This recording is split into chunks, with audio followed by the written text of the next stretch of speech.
The NASCAR Peak Anti-Prix Series powered by iRacing.com has officially begun.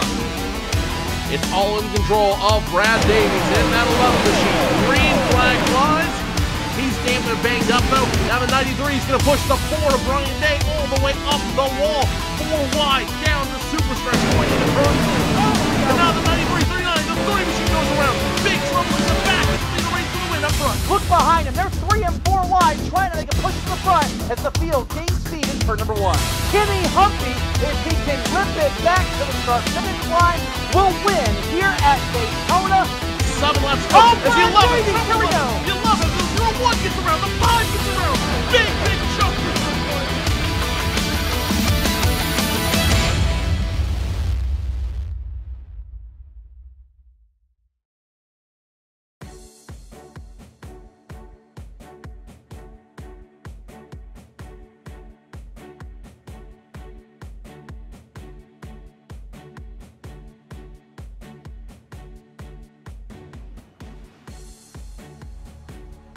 Just 3 rounds to go in the iRacing.com World Championship Grand Prix Series, and we could potentially crown a champion today, as if Gregor Hutu finishes ahead of both Ollie Picala and Martin Kroenke, he will become a 4-time iRacing.com World Champion. But as always, before drivers go racing, they've got to qualify, and that is what is going on right now as we welcome you to live coverage of this, the 14th round of the iRacing.com World Championship Grand Prix Series here on iRacing Live and RaceSpotTV. Will Vincent along with Rachel Ryford as we are in qualifying mode right now. There you can see we've got ourselves 9 minutes on the play clock. Martin Kroenke is on provisional pole position. There you can see the top 15 drivers on the left hand side of your screen, but Martin Kroenke is leading the way right now as we are going to ride on board with him as he is on a lap here in that Coanda Sim Sports car, and he has done so far just 1 lap, so 2 laps left to go for him as he is working himself through the spoon curve. Now Rachel, this run down to the 130R, it looks simple, but it's actually a lot more difficult than people ever give it credit for. Absolutely, Will. This is a really tough section of the track. Seems straight, it's a lot of curves in there, and it's a high speed run into 130R. These drivers have got a lot to work on going down that straight. Settings for the cars, come into this final sector here with the left-right hairpin. It's a lot of work for the drivers.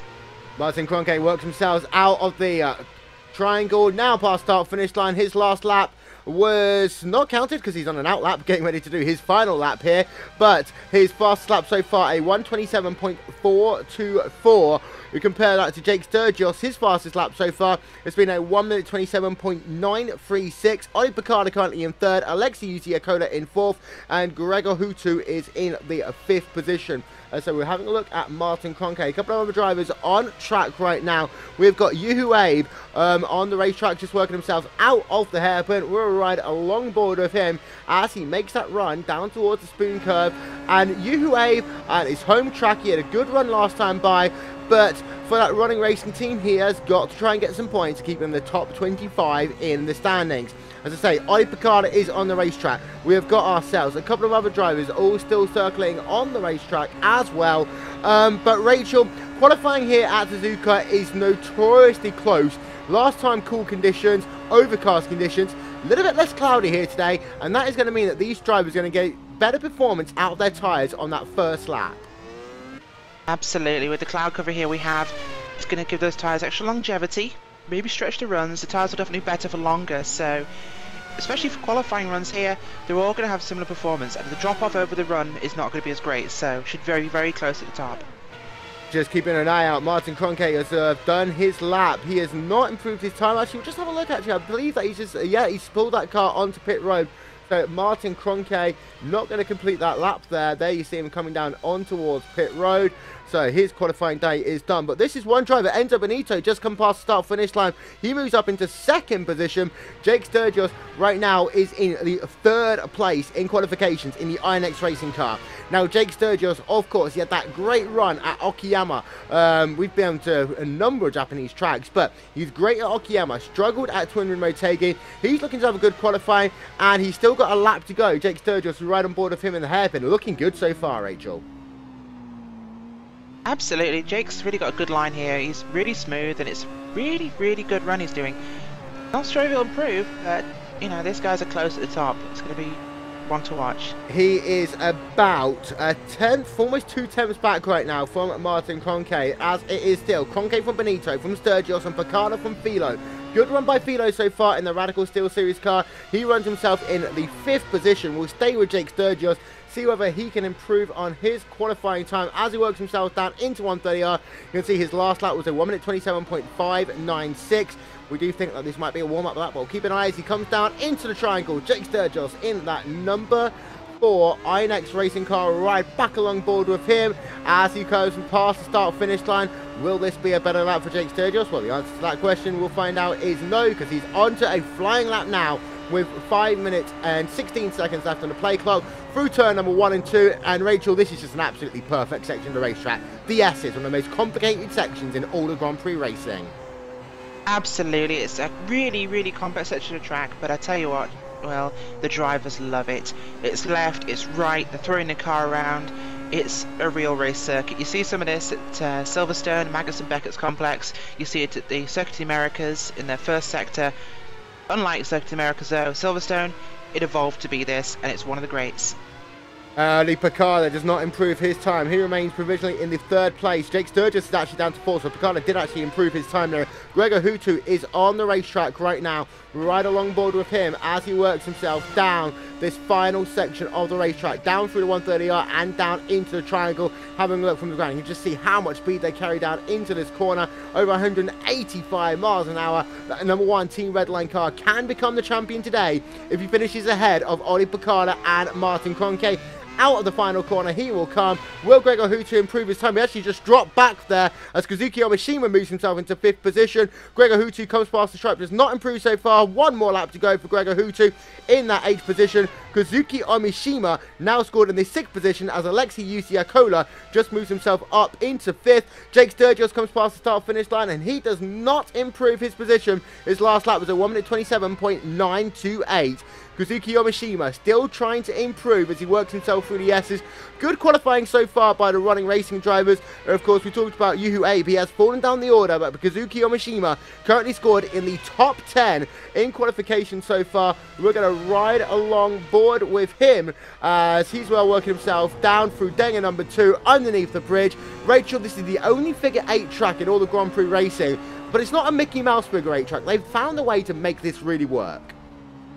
That's so true. I mean, when you're driving this circuit, it doesn't feel like a figure 8. You don't realise you're coming back across yourself, but obviously Japan, not much space, they managed to make it work.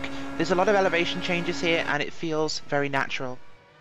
Through spoon curve then from Kazuki Omishima, one of the 2 hometown heroes in the field here today, along with Yuhu Abe. Of course, we've got to keep our eye out on Gregor Hutu as well. Currently scored 8th place. Now that would equal his worst qualifying of the season so far. There you can see Omishima. There you can see Gregor Hutu. All forms of sideways through the chicane. Will he be able to improve on his qualifying time? The answer to that question is he comes past the line. 1 minute 27.757. The answer is 750. The answer is no for Gregor Hutu. Just P8 for him.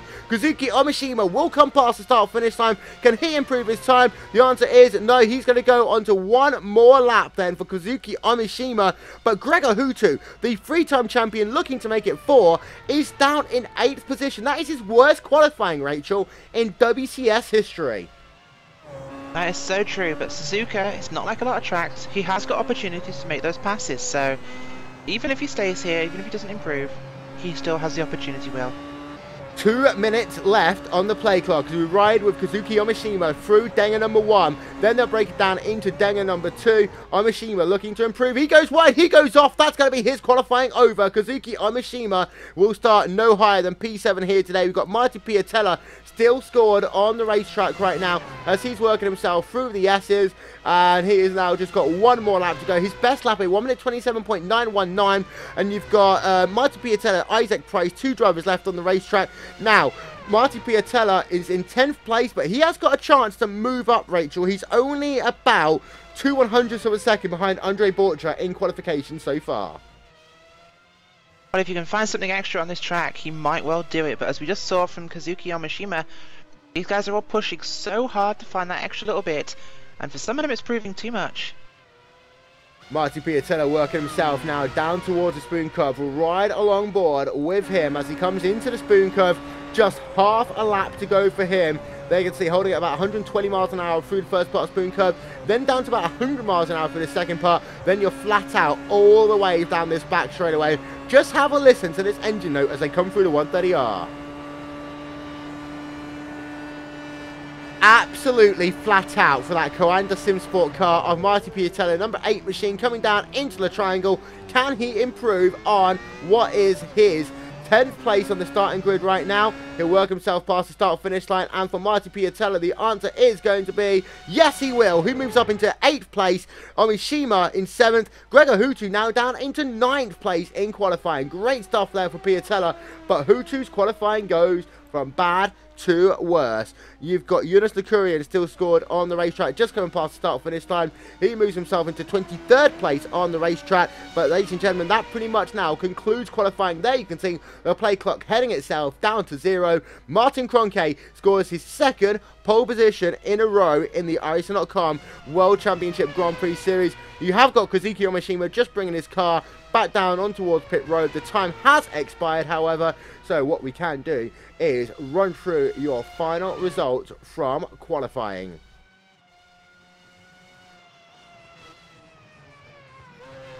So then, qualification results here from Suzuka circuit, and it is Martin Kroenke with pole position by just 18 one-thousandths of a second from Enzo Benito.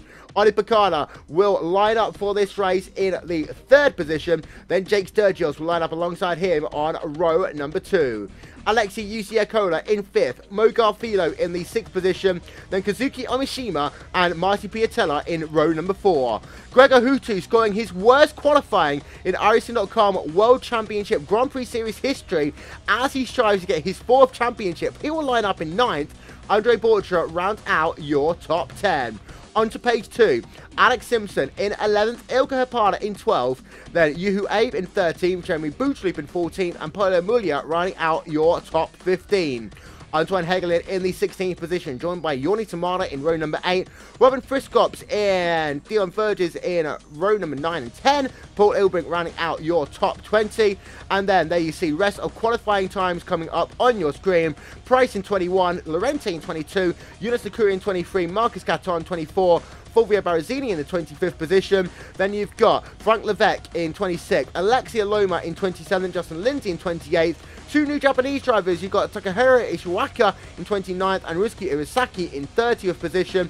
That is your field, Rachel, but for Martin Kroenke, what a pole position by him here today. Absolutely incredible out there from Martin Kroenke. Just so smooth, so efficient.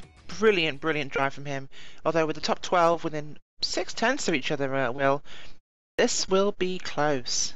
It will be close indeed. Ladies and gentlemen, we're going to step aside for just one moment, and then we're going to bring you the pole position lap from Martin Kroenke, as well as some more highlights from this qualification for the 14th round of the iRacing.com World Championship Grand Prix Series from Suzuka Circuit. Stick with us. We will be right back.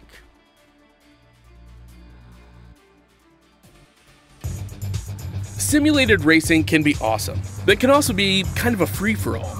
Interestingly, auto racing faced the same problem in its earlier days.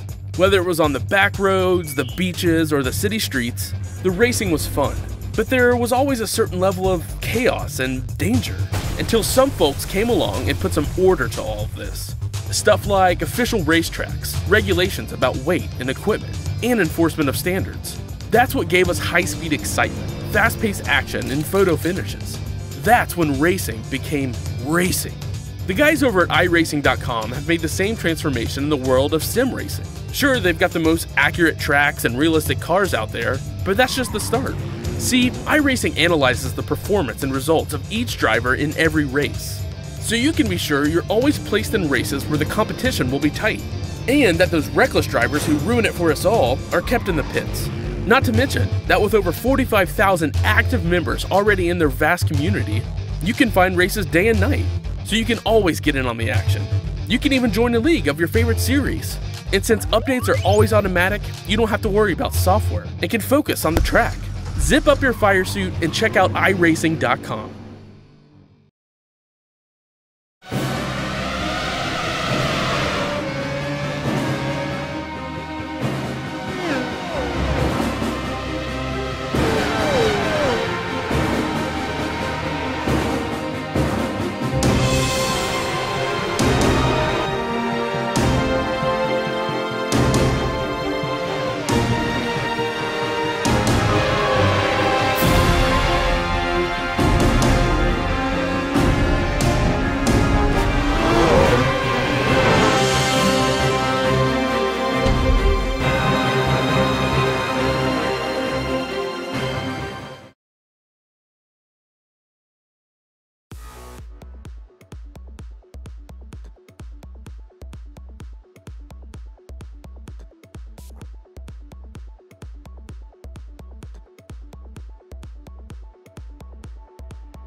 Well, ladies and gentlemen, welcome back to continuing coverage here from Suzuka Circuit for this, the 14th round of the iRacing.com World Championship Grand Prix Series.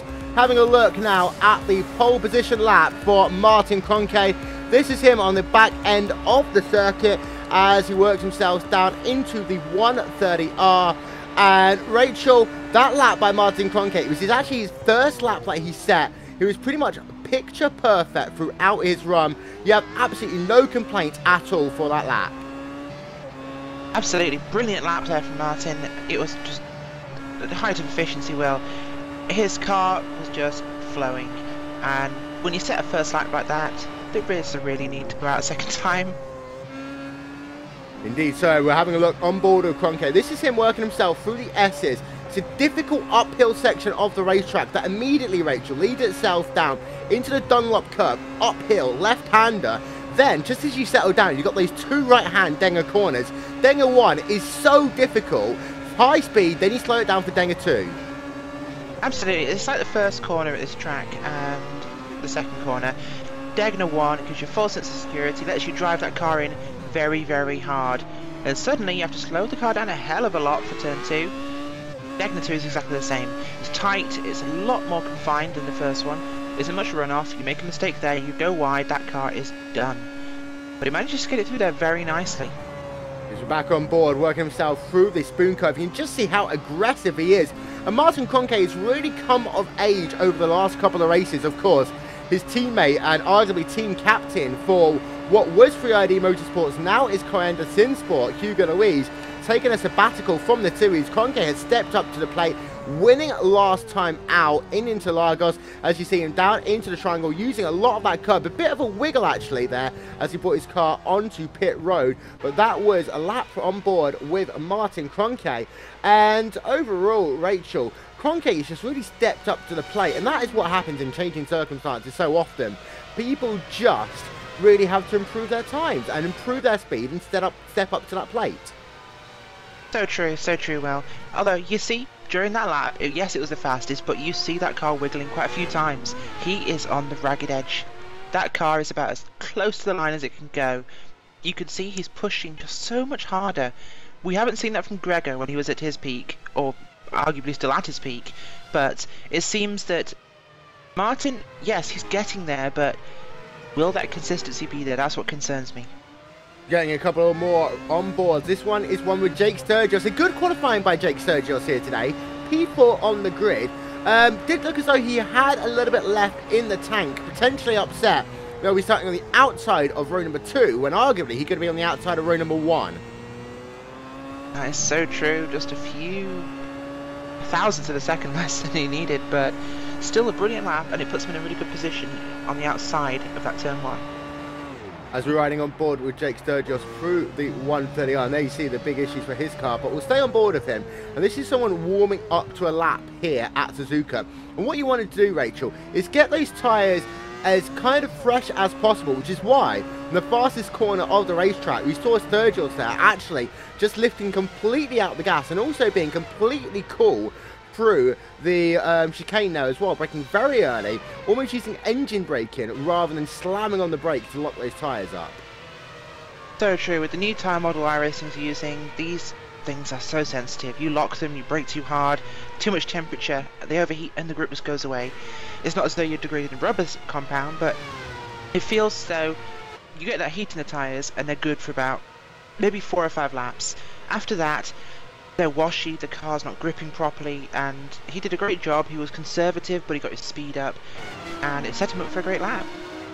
As you're having a look at Sturgis coming down into the hairpin. Now, it's the slowest corner on the racetrack, Rachel, but it's not actually the best place to make a pass. Arguably, your best place to make a pass is either down into turn number 1, if you're very brave, or if you're a little bit more conservative, out of the 130R, down into the triangle. Out of 130R is a great spot. You get the car lined up, you're in the draft there, you can suck up to the back of that car, get right on their gearbox. Coming through 130R, maybe not there, but certainly you can make a dive for the inside into the triangle. As we're having a look still at Jake Sturgis on his lap, and say he'll be running out 4th place for this race in the championship, and 14th race even in the championship, as he worked himself through the triangle. There's our opportunity we were talking about, using that curve on the exit, and we say that turn number 1, you can do it as well, but what it really does rely on is drivers to have an issue on the exit of the Casio triangle, because what happens is that it's just downhill, the track falls away from you, and then what happens next is you just lose a little bit of grip, slide your car a little bit, opens a door for someone to try and get inside down what is a downhill straightaway into turn number 1. Exactly, and turn number 1, again, it's a lot like 130R. It's a big wide funnel. It suckers the cars in there. You can go in 2, 3 wide maybe, but when you're getting down to turn 2, there's only one route through there, and if you can get your car just inside, force them to give you room, you can have that corner. Having a look, and this is the steering motion from Kazuki Onishima, as he does a lap in qualifying. For those of you who are just joining us, these are all highlights from qualifying, ladies and gentlemen. But I say we have got plenty of racing here to go from the 14th round of the iRacing.com World Championship Grand Prix Series. And don't forget, ladies and gentlemen, as well, check out the RaceSpotTV live page. Go to RaceSpotTV/live after this event, as we'll have continued coverage of the 4th annual iWCGPS Indy 500 qualifications. It is one of the most complicated, exciting, difficult qualification process for all of sim racing. And you check that out by going to RaceSpotTV/live as drivers try and get themselves pole position for the most realistic Indy 500 in all of sim racing. Very quickly, Gregor Hutu. Couple of issues here today. 9th place on the grid. And we saw this the last time he went for a championship. Kind of fell away at the end of the season. Now, I'm not saying anything bad about Hutu at all, because you know he is literally one of the best in the world. But do you think that potentially the pressure, the nerves of a 4th championship are just slowly starting to get to him? I actually don't, Will. I think he's had 3 championships so far. He knows what it takes. He knows how to get there. And that pressure is lessened because he's been there. You look at drivers in the real world Formula 1 series, when they've had a championship, they know how to get there again. And they know it's possible. They know they can do it themselves. And I think Gregor's maybe a little too relaxed, perhaps. I think he's taking this a little too easily. He's got a lead, and I think he knows it, and I think maybe it's taking the edge off. But he may still have it. You know, we saw the first 2 rounds. Of course, Gregor came out at Spa. Gregor won. Then Hugo Luis and Alexei Yakola, he won in Suzuka the first time round. Now, Gregor came back in Road America, and then went on to win quite pretty much everything. But it's going to be a question of whether he can get a few of those nerves back, I think. The nerves are what will keep him on the edge here. And, of course, for Hutu, he can win the championship here today if he finishes ahead of Martin Kroenke and Oli Pekala. He can also win the championship if Martin Kroenke fails to win the race and Hutu loses no more than about 10 points. We'll get confirmation of that. Oli Pekala is still mathematically in with a shot of the championship. However, he needs a lot more work from both Hutu and Kroenke. Really, it's a 2-horse race now between Martin Kroenke and Gregor Hutu, as we'll have just 2 rounds of the championship remaining after this one. The championship will head over to Circuit of the Americas to finish off the season. We'll go to Zandvoort in 2 weeks' time. Before we go to commercial, Rachel, who is going to be your pick for the race here today? You know what? I think I have to pick Gregor Hutu for this one. He's back in 9th place in the start. He's probably going to be kicking himself with that qualifying. That might be that little irritation that will get him to the front. Gregor Hutu for me, Will. And of course, Hutu has come through the field. And never forget, if you're new to the World Championship Series, never forget, in the second half of a fuel run, there is no driver better than Gregor Hutu. He has been dominant, and he's shown it all season long. A bad qualifying doesn't necessarily mean a bad race. Personally, I'm going to go for the dream. I'm going to go for Jake Sturgis. Of course, the last couple of times we were in Japan, he's had some up and down luck. He, of course, was leading at the Okayama International Racing Circuit before he had some technical issues, putting himself out of the event. And then, of course, he had a tough time at Twinrin Motegi. But Jake Sturgis still looking to become the first driver to win a race in both the NASCAR Peak Anti-Free Series powered by iRacing.com and also the iRacing.com World Championship Grand Prix Series. And my pick for today is going to Jake Sturgis. Ladies and gentlemen, we're going to step aside for a couple of minutes as we get ready for race day here from the 14th round of the iRacing.com World Championship Grand Prix Series. Don't forget, you can find out more about the iRacing.com World Championship Grand Prix Series by heading over to wcs.iracing.com for all the latest news, information, interviews, and highlights. You can also find my report, of course, of each of the iRacing.com World Championship Grand Prix Series events by heading over to iRacing News. That'll be up a couple of days after this event. Also, check out the stories from the NASCAR Peak Antifreeze Series powered by iRacing.com as well. It's the top of the hour. We will step aside and we'll be back with race coverage here from Suzuka in just a couple of moments' time. You're watching the iRacing.com World Championship Grand Prix Series from Suzuka. Simulated racing can be awesome, but it can also be kind of a free-for-all. Interestingly, auto racing faced the same problem in its earlier days. Whether it was on the back roads, the beaches, or the city streets, the racing was fun.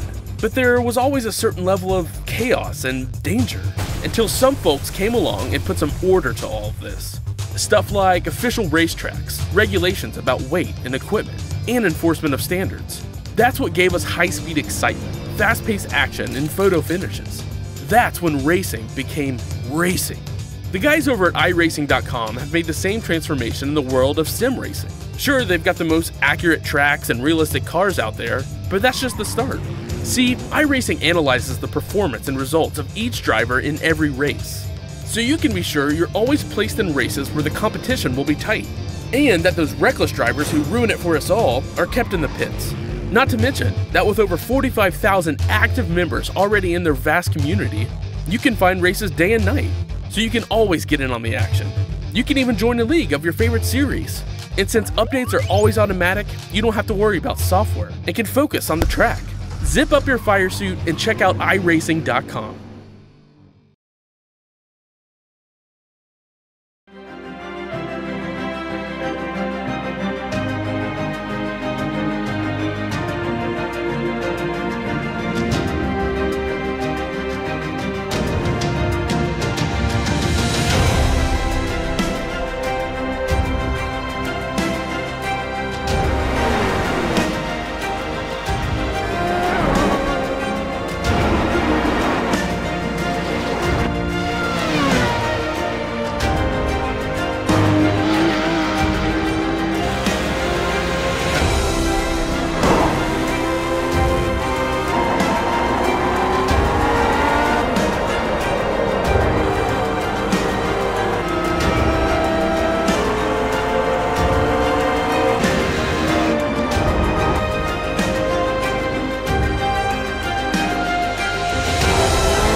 Just 3 rounds remaining in the 2014 iRacing.com World Championship Grand Prix Series, and today, potentially, Gregor Hutu can become a champion. However, he'll be starting this race from 9th place on the grid, as he has his worst ever qualifying to an iRacing.com World Championship Grand Prix event. Martin Kroenke is the one guy who can take the title away from him, and he's starting on pole position in his car as he tries to hang on to the glinters of hopes that he can get himself a world title and end the 3-year Finnish domination streak. Good afternoon, ladies and gentlemen, and welcome to coverage of this, the 14th round of the iRacing.com World Championship Grand Prix Series here on RaceSpotTV and iRacing Live. We've got ourselves Will Vincent and Rachel Whiteford here on RaceSpotTV. Don't forget you can follow myself at Will Vincent on Twitter. You can also follow us on RaceSpotTV. Confirmation of qualifying then for this race, and this is going to be your starting grid. Row number 1, Martin Kroenke in the Coanda SimSport car will be lining up alongside Enzo Benito. Literally just 18 one-thousandths of a second separating those two drivers. Olli Picard will line up alongside him, in row number 2, with Jake Sturgis lining up alongside him in that second row. Row number 3, Alexei Usiakola and Mo Garfilo. A good qualifying here today by Mo Garfilo. Don't forget that it was Alexei Usiakola who won the last time we were at Suzuka. Row number 4, Kazuki Omishima, the hometown hero, and Marty Piatella. Then row number 5, on the inside, as we mentioned, the worst qualifying ever for Gregor Hutu in an iRacing.com World Championship event. Andre Borcher lines up alongside him in row number 5. Alex Simpson, Ilka Hapara in the 6th row of the grid. Then Yuhu Abe and Jeremy Bouteloup in row number 7. Row number 8 is Polo Mulia for Team Racing on Prix. Antoine Hegling lines up alongside him in the 8th row of the starting grid. Yoni Tamada and Robin Friskops in row number 9, Dion Burgess and Paul Elbrink in row number 10. Then it's Isaac Price and Christian Laurent in row 11, Jonas Nakurian and Marcus Caton in row number 12. As the final qualifying times come up on your screen, Rachel, pleasure to have you here on the iRacing.com World Championship Grand Prix Series coverage. And for one guy, it's a chance to potentially keep a dream alive. That guy is Martin Kroenke, 2nd pole position in a row, and potentially he'll have the chance to do something amazing here today. Absolutely will, and it's a pleasure to be here with you today. Martin Kroenke is in the best possible position for this race. He has a real chance to take this one. If he can keep those laps coming, he will have this race. But, as we saw from his qualifying, that car was on the edge. Can he do it in race pace? We'll have to see. Definitely got to be some threats there from Jake Sturgis, and perhaps even Mo Garfilo. Can Kazuki do it? We don't know. It's going to be a tough one. But Gregor Hutu right back there in 9th place. It's going to be a long drive for him today. But he's done it before, he could do it again. And we'll talk about Gregor Hutu, his worst qualifying in 5 years of WCS. We talked about the nerves beforehand, but what does he have to do to get himself to the front here? Because the chances are there's going to be multiple strategy windows, and he's really got to play it safe, but play it aggressive, both at the same time. Well, the start's going to be critical. He's back in the field, further back than he's ever been, really. And he's just got to be careful, you know. He's the sort of guy that's used to coming from the front and leading laps. Now, he's going to have to work further back. Whether or not he's got a setup that will help him move through traffic, or a setup designed for the clean air, it'll be yet to be seen. But, you know, he's got the experience, he's got the time in the car. If it's anybody that could possibly do this, Gregor's got to be the guy. But it'll have to be a superhuman effort from him today to pull that off. As you see, the play clock is winding itself down. There is Gregor Hutu, the 3-time champion, looking to make it 4 championships. And it's going to be, he's a 4-time champion, looking to make it 5-time. 4-time champion, that's the right one. Trying to win his 3rd championship in a row. Just coming on towards pit road here. Pit stops are going to be incredibly important here today in this event. Be it on a 1-stop, a 2-stop, or even potentially a 3-stop strategy. The play clock is about to expire, and we're going to head ourselves in just 1 moment's time to the starting grid. All of these drivers getting themselves that last-minute pit stop practice. That start here today, Rachel, it is downhill, and what that means is that you got to be very good off the line. Potential for some good passing opportunities into one.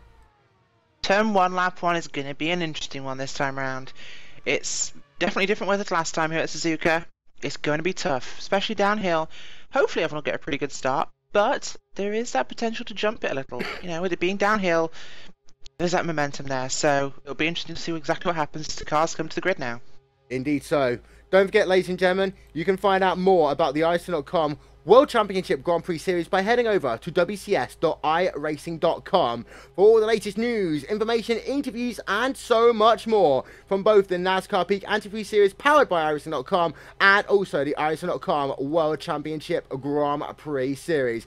We're getting set to go racing here at Suzuka Circuit. There you can see Enzo Benito on the grid. Second place start for him. Just waiting for Martin Kroenke to make his way down to the starting grid. But this is potentially going to be an incredibly exciting race as Kroenke now brings himself up onto the grid. We're getting set to go racing for 53 laps here today. Will it be Kroenke's day? Will it be Benito's day? The 14th round of the championship will start right now, and a good start there by Kroenke. Good start by Benito as they come down in towards turn number 1 for the first time. They are 5, 6 wide behind them, but Kroenke will get that jump down in towards turn number 1. The cars all saunter down into that first corner for the first time. Rachel, we got one car off, and that is Isaac Price, who's all the way now down to the rear of the field. Kroenke, good start by him. Hutu's out. Wow, Hutu is on the grass. We've got ourselves a big moment there. There you see Gregor Hutu. This will keep the dream alive for Martin Kroenke. Gregor Hutu is all the way down the field. There are some big issues for him as we had a huge moment down in the S's on lap number 1, Rachel. That was absolute madness from the guys there. Tough incident, although just trying to work out exactly what happened, but I believe it was one of the Coanda SimSport cars. And trying to work exactly who it was right now, it was Andre Butcher. Wow. Who was sandwiched in the middle. There was one of the other cars on the outside of him. I believe that was the number 27. Replay's up on your screen, and here it is. Pacala. Yeah, Pacala actually made an incident with Andre Butcher. That pushed him into Gregor Hutu. We'll get ourselves another look of that, but that is a huge moment at the start of this championship. Hutu is out of the race by the looks of it, but we'll get another look, and here you see, Pacala comes into Butcher. Butcher touches Gregor Hutu. 3 drivers, all 3 very good drivers, are out of the race in the very early going. We'll get ourselves another look on board with Gregor Hutu for this, but Rachel, this is an absolutely catastrophic way to start this race as we're having a look from the start with Gregor Hutu. Absolutely catastrophic. This is his chance out the window. Although if we look back at that incident, Andrea Bocelli actually touches the rear wheel of Marti Bottella. It was actually Bocelli that caused the start of this one, so that is a tough start for him and Coanda SimSport, with them losing at least 2 cars in this one, I believe. Indeed, so but, there we Gregor's see. day is done. Carnage. I see 1, 2, 3, 4, 5, 6, 7, 9 cars, I think, there at the first couple of corners, all having issues. We'll get another look at this from our aerial coverage here today. And this was a absolutely crazy start. I think this is the craziest start we've ever seen to a Grand Prix race. There we see, having a look high above at Suzuka. Now notice, you'll see 2 cars just about center of your picture now, make a little bit of contact. You see Picard actually got himself a little bit slow. That's what started the whole chain reaction. And you're right, it was then Borchi who made a little bit of contact, and then cars still swarming to avoid. It's so narrow down at those first couple of corners at the S's, Rachel. That is nowhere really you can go. But the big news of the day is Kroenke's leading, Benito's right behind him, but the important thing is that Gregor Hutu is out of the race. And in fact, actually, we just saw there, Enzo Benito is being hounded right now by Jake Sturgios. Absolutely, he's all over him. Jake's making a really good run here, and that's because Enzo Benito had a wobble in the second part of the spoon curve. He got a little wide, he got onto the green fake grass, or whatever you want to call it, and he lost time. He didn't want to spin his tyres up, so he had to back off. That's given Martin Kroenke a much bigger lead now to 3.3 seconds, and Jake Sturgios is all over Enzo Benito. Yeah, just having a look at Kazuki Omashima. He was trying to make a move there on Mogar Filo. Wasn't able to get the move complete. He is running now down in the 5th position on the racetrack. But it is this guy, Martin Kroenke, who leads away right now. There's confirmation of the gap. It is 3.1 seconds on the racetrack between the Coanda Simsport car of Martin Kroenke and Enzo Benito in 2nd place in that Team Redline machine. Now, Rachel, we can throw championship out of the window for today because there'll be 2 rounds remaining after this event. That gap can down as low as about 55 points. Kroenke now, he needs to charge like there's no tomorrow. Benito, he's got a job now in that Team Redline car. Bit like Eddie Irvine in 1997, help pick up the pieces. That is so true, and this can change everything, Will. This is a whole different championship now. If Martin Kroenke can hold on to his lead, run consistent laps, which is what we needed to do, he has still got a chance. With Gregor Houty not even finishing this race, everything's still to play for. Of course, there are 3 drivers that can mathematically win this, and now the maths just got a hell of a lot better for 2 of them. Well, it is actually just one of them, because don't forget, Oli Picard is out of the race, and that means he is now out of the championship running. Here is a great scrap we've got down in the midfield. You see that Alexei Yusiakola trying to dip it down to the inside on Martin Piatella, wasn't able to make that move stick as we ride on board with Alexei Yusiakola in that Glacier Racing number 26 car. They worked themselves through the S's, but now it is a 2-horse race for the championship. Martin Kroenke, Gregor Houty, our mathematicians are telling us it's going to be about a 51-point gap at best, more likely to be about a 54-point gap, because Gregor Houty will be classified in P28 when all is said and done here. We'll get that ticker running across the the top of your screen, but Yakoda running in 7th place right now, all over the rear of Martin Piatella in that battle for P6. And in all of this, Rachel, we have forgotten that we've just had an absolutely great start to this event, and we've got battles, dices going on all over the place right now. Oh, definitely. This field is really getting spread out. Of course, Martin's running away at the front, but behind him, everything's still to play for. We've got a big pack running from 5th place back, and they're all over each other. There you see Piatella even in the 6th position. There you see cars storming through the 130R, working themselves down towards the Casio Triangle, and Yakola's not quite going to be close enough all over the curbs there that time for Yakola. Let's see whether or not he can actually try and make that big move. Wobble. Yeah, big wobble though, but I believe that is on the left-hand side of your screen. Kazuki Amishima side by side with Marty Piatella. No, he's actually using he's going to try and make it 3 wide down into turn number 1. Thinks better of it, and I think there's a bit of contact there as well between between Kazuki Amishima and Marty Piatella. What a crazy play to try and go 3 wide there, Rachel. Absolutely, you just don't do that. I mean, we all know how wide turn 1 at Suzuka is. You can do it, but once you're in there, it's a funnel of death. And those guys just charged in there. Of course, you know, they had the right idea to back out of it, but that was very nearly a major incident. And there you can see, we're having a look at our 360 cam. There you can see Alexei Yusiakola trying to slightly make it 3 wide, and there was a little bit of contact there. We'll get one more look at that. This is between Kazuki Amishima and Marty Piatella. We did see the wobble there from Kazuki Amishima coming out of this corner. Now this is what sets it up. You see the wobble from Amishima. This is now allowing Marty Piatella to make it go 2 wide. There you see Yakoda trying to make it 3 wide as they come down in towards turn number 1. And there you see just the slightest of contact between Piatella and Amishima. What a crazy way of starting this race, Rachel. These guys are just going mad. It's, you know, the end of the season, and it's all to play for. Everyone wants those places, and no one's willing to give up an inch. These guys are pushing so hard so soon. It's incredible. Alexei Yusiakola has had a moment. He's fallen down now into 11th place on our timing and scoring. Let's see if we can see anything that's happened to him, because he has had a moment. I believe this might be somewhere down into the hairpin. Indeed so. Let's see if we can get a look here, because he's working himself through the hairpin. In fact, there's more likely to be someone coming out of Spoon Curve. But we'll ride along board with Alexei Yusiakola through this section of the racetrack. Now, Spoon Curve is a lot more difficult than people ever give it credit for. Coming down into this corner, does he just push wide on the exit? Yes, he does. He catches that white line, spinning it around, and that is what put him now down the field. Get one more look at that. We've never had a crazier start to a WCS race here, but we'll get one more look at this. Alexei Yusiakola running himself in what is now going to be 10th position on the racetrack, down into Spoon Curve number 2. Here's the first part, then that car just loops around onto the outside. Thankfully, Rachel, he avoids hitting anyone.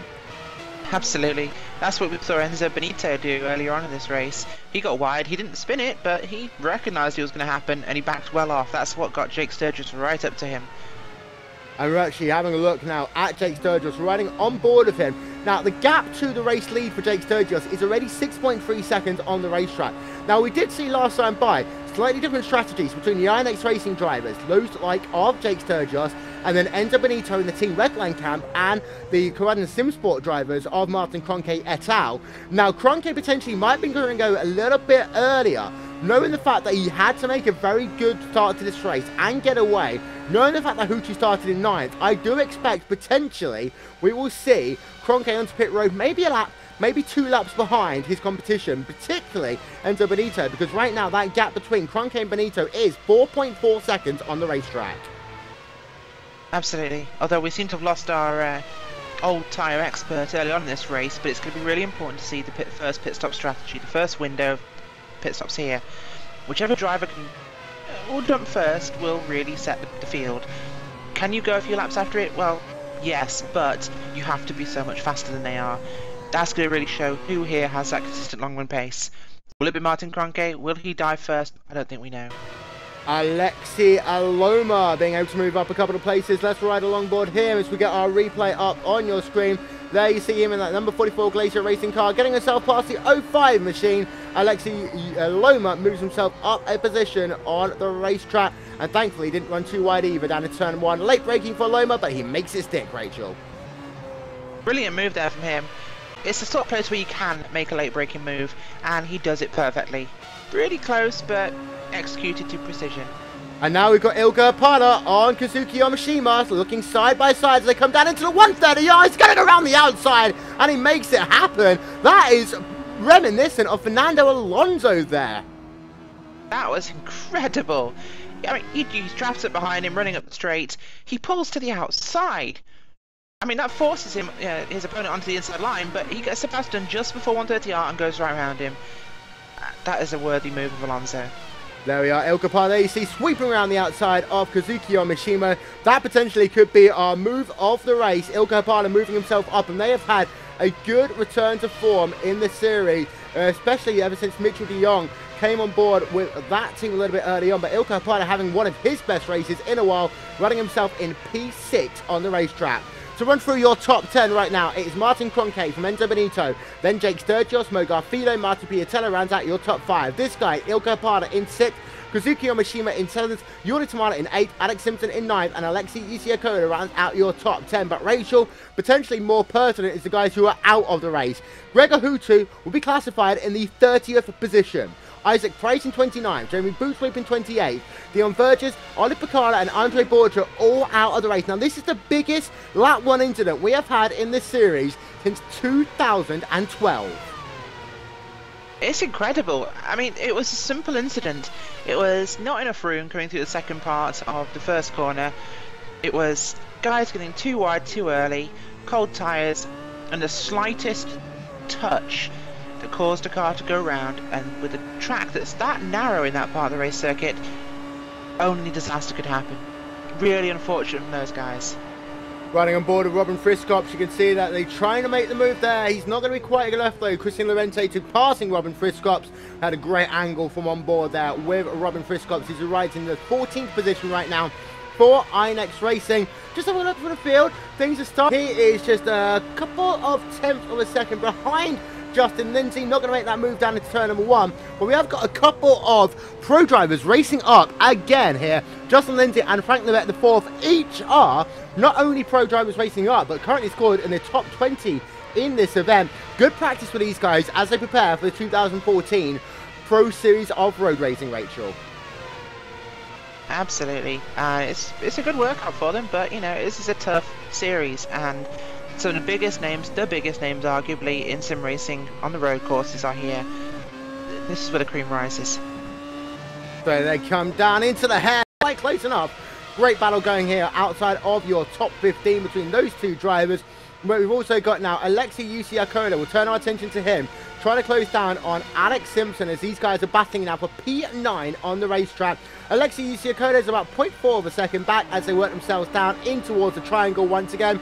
as we'll have a look at the speedometer there. Slowest corner, second slowest corner on the racetrack, just 60 miles an hour through the apex of the corner for Alexei Yusiakoda. Good on the gas there. Hold that inside line under all circumstances, Rachel. If you drift out wide, that is when you get into that dirty air, that dirty edge of the racetrack, and that is when things can get really tough for you. Absolutely. We obviously don't have marbles here in iRacing, but getting that far out, getting unsettled, getting to the edge of the track, it can really upset the car, and you know, it's everything they can do to keep it online. So we've got Paul Ilbrink off, and that was at the final corner, just as we were talking about it. We'll see if we can get ourselves a replay of this, but he's having to allow all cars to go past him. Did the sensible thing, hold it all the way down to that inside line, pretty much damaging his rear wing in the process, but ensuring no cars come out of it hurt. Now let's have a look, see what happened to Paul Ilbrink. Was he helped around there, or did he just lose it by himself? He made contact with his teammate. Nakurian hit him. Wow. And of course, that's not something you want to see. No, first rule of racing, never hit your teammate. Now let's see if we can get another look of this from Jonas Nakurian's angle. And this is him coming down into the triangle, coming out of the triangle. I think Ilbrink was just so slow on the gas.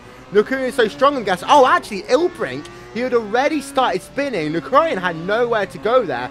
We'll see if we can get ourselves one more look of that. Take everything I said back about Nakurian. He had nowhere to go there.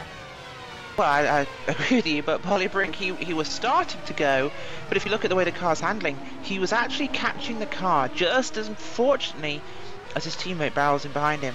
Obviously, nowhere to go for him, but unfortunate start there and damage to his wing. He nearly saved that. That could so very nearly have been the save of the race. Indeed it could have been, but Paul Ilbrink is now down in the 24th position in what is a crazy 14th round of the iRacing.com World Championship Grand Prix Series here on RaceSpotTV and on iRacing Live. Working ourselves on board once again with Alexei Yusiakoda in that 10th position, and it does seem to be that now he's not been able to get himself any closer to the rear of Alex Simpson. That dirty air, especially through Sector 1, can be incredibly difficult on these cars. Absolutely will, but we've reached lap 11 now. This is where the tyres are starting to get a little more difficult. They've not gone off yet, no, but they are starting to make themselves known to the driver, and everyone's trying to settle into that pace now. Getting that gap closed down is not quite as easy. You haven't got that grip.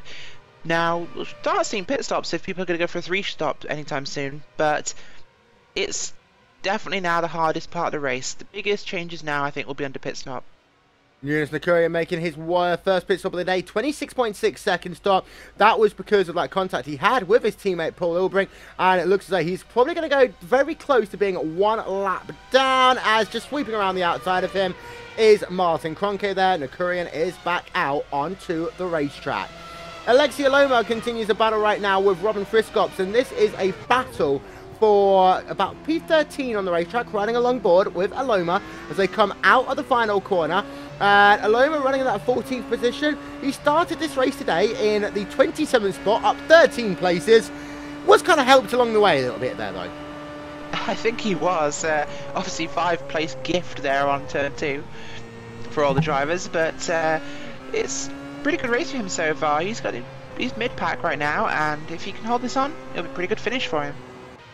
And you see the rolling hills coming up the hill, and I have to say that Antoine Hegelin and Robin Friscops are very close on the racetrack right now. Here you can see Robin Friscops, not quite, you would never make a pass down at Denga number 1 or Denga number 2 for that. You can try and select down the inside in Denga 2, but you very rarely come out of it alive.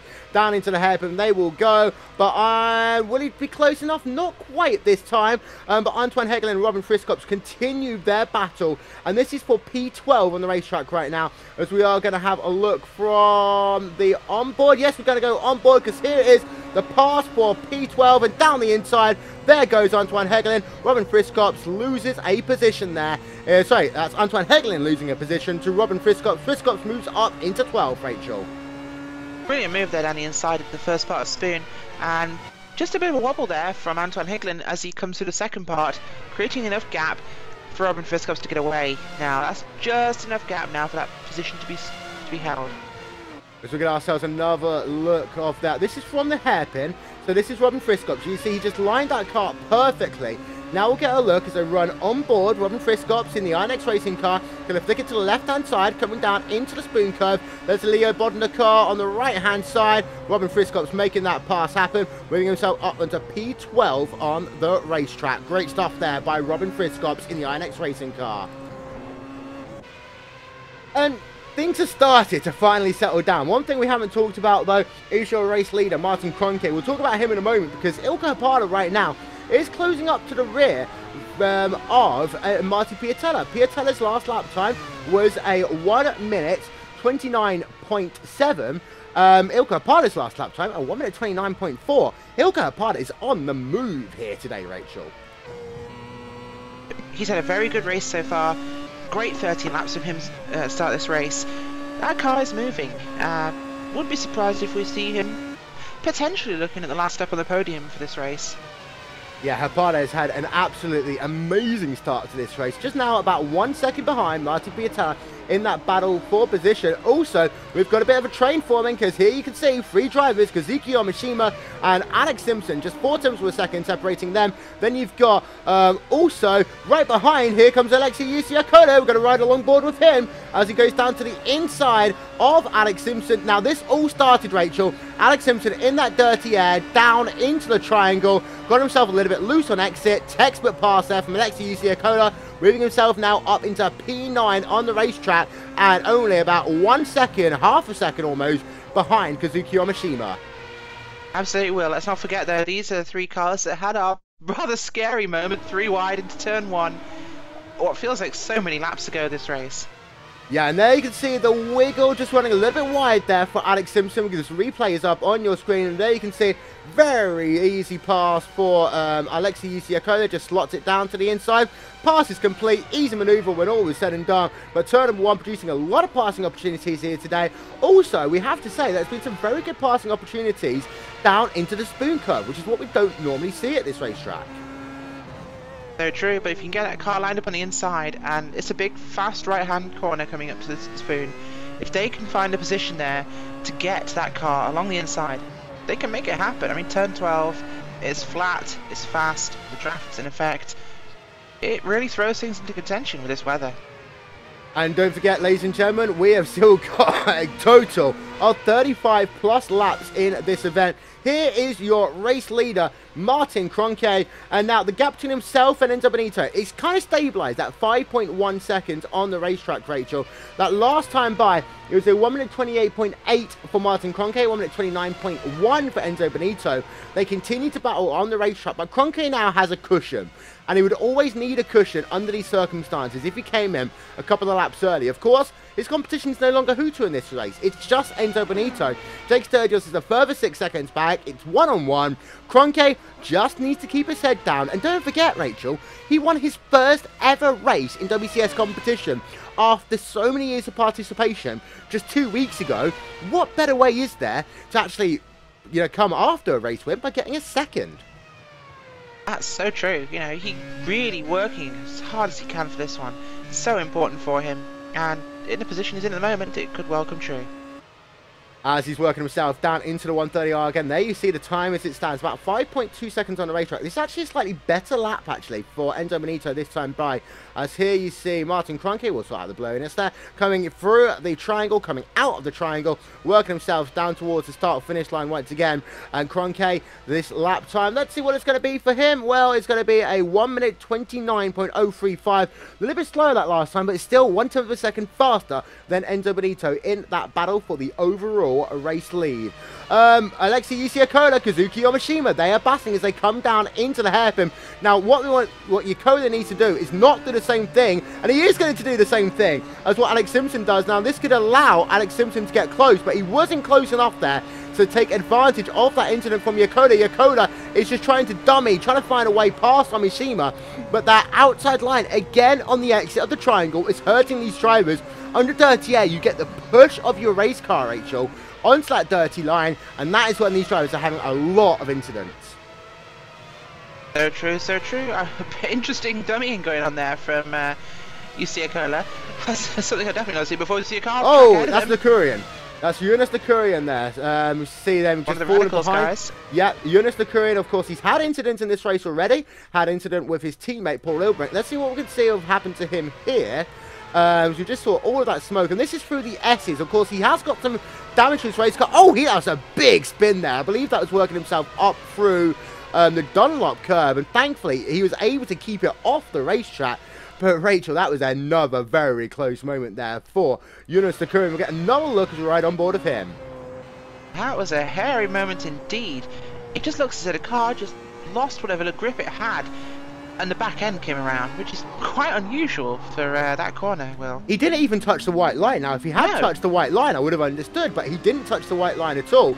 Of course, we need to remember he has got some damage to that race car, but that is a very ill-handling Radical Steel Series machine he has on him right now. So true, so true. Then again, there could be some of the old netcode taking place for us here, and he could have been further over than we saw. I suppose only time and the man himself will be able to tell us. Alexia Loma close to the rear right now of Antoine Hegelin. Let's ride along board of him. Can he make a move down into turn 1? He's got some good speed as they come down into turn 1. Don't think he's going to quite be close enough. He's going to stay on the gas, see if he can do a sweep into turn 2. The answer to that, though, is going to be no. Alexia Loma continues to run in the 14th position on the racetrack. Antoine Hegelin just a couple of car lengths in front, running in that 13th position on the racetrack. Now, last time by, Enzo Benito, this guy, he actually went faster than Martin Kroenke. Enzo Benito, a 1:28.761, his fastest lap of the race. Martin Kroenke, a couple of tenths of a second slower. What this will mean is one of two things, Rachel. A, Benito's trying to rhythm, or B, it's actually Benito and not Kroenke who's a little bit lighter on fuel. Absolutely, it could well be that Benito is pushing a little harder. Obviously Martin Kroenke out front, he's leading. He does not need to push as hard. All he has to do is maintain that gap. Of course, Benito has to catch him. He has to work harder. Kroenke could be saving a few gallons of fuel. He could just be easing off into those corners, bit of lift and coast, just trying to extend this first stint, make it a 2, make it a 1 stop. He may have found a good rhythm, we don't know, but it's on Benito to make this one happen, and a few tenths faster, it's not going to be enough. Benito, of course, hasn't yet won a race in the iRacing.com World Championship Grand Prix Series. However, he has led laps, so he will know what it's like to be out front. There was a couple of issues with Benito early on in the season about getting himself into that rhythm. In fact, he actually lost this car in the spring race here as he had himself a big moment. By the way, Alexia Loma has now got himself past Antoine Hegelin, and there you see Hegelin trying to make the move back. We'll see if we can pick this one up on our replays. But Enzo Benito, early on in the season, he did have a couple of moments, and he had one actually down at the spoon curve here on this racetrack. And we're just going to have a look at this replay between Antoine Hegelin and Alexia Loma. We'll have a look on board now with Antoine Hegelin. I've got a very bad feeling it's going to happen around here as he's losing another position. And there you can see Alexia Loma just coming down into spoon curve. I think you see a bit of a lift there for Antoine Hegelin. So was this a pass down to the inside, or did something happen on the centre of the corner? It was a wiggle, I think, for Antoine Hegelin. Oh yeah, there we are, the big wiggle that allows Alexia Loma to go past, moving himself up in position. Antoine Hegelin is now down, scored in the 14th position on the racetrack. Ryan getting out of the way from him there on the way. Another lap down for, or soon to be another lap down for him. That car very off the pace. We've got side by side. We've almost got three wide racing here. What a great scrap. This is continuing between Kazuki Yamashima, Alex Simpson, and Alexei Yusiakola. What a great move these guys have been having all race long. But Yamashima now losing that position to Alex Simpson. We'll get ourselves another look at that, because this was all the way down from Spoon Curve all the way through that fast section of the racetrack. Here we are then, a look, and it started off with Yamashima trying to go around the outside into the Spoon Curve, almost making contact there with Alexei Yusiakola. They then go side by side and they run themselves down the hill. We'll have a look on board now with Kazuki Yamashima. There you see on the left hand side of your screen is Yakola, and then we'll see just behind him, here comes Alex Simpson, slots it down to the outside line, breaks a little bit later. I think actually Yamashima just allowed Simpson that position when all was said and done, because these guys have been running incredibly close on the racetrack, Rachel. So true. Yeah, these are the three stooges of the race so far. These guys have been all over each other, swapping positions since the drop of the green flag, and they have a certain respect for each other. They're giving each other room. They know there's a long race ahead yet, there's pit stops. What's a position at this stage? And it's also, enough time. What's a position when you've actually gained quite a lot over your competitors because of that huge melee at the start of the race? Now, Enzo Benito has made his first pit stop of the day, 9.5 seconds for him. So we were right, he was actually the first of these drivers to come onto pit road, but now actually Martin Kroenke is onto pit road. There you can see him. Martin Kroenke, he is making his first pit stop of the day, 4 fresh tyres and a fresh set of boots for him. See where this pit stop brings him out. So then he needs to be careful. The last thing he wants to do is have a bad or even get a speeding penalty with Martin Kroenke. Let's have a look at his pit stop time. 9 seconds. He is out and away. The important thing is, will he come out of traffic? We've got Jake Sturgis on pit road there as well. Yorni Tamara, there you see him making a pit stop, but Jake Sturgis, he will come back out onto the racetrack. There you see him. 8.9 second stop for him. As he is out and away. Pit stops are becoming a very busy place. They see Alex Simpson making a pit stop now as well. And we believe that Omishima's actually gone on for another lap. Alex Simpson, 8.8 second stop for him. He is back out and away on the racetrack. Very busy pit road right now as Mo Garfilo is your new leader in this event.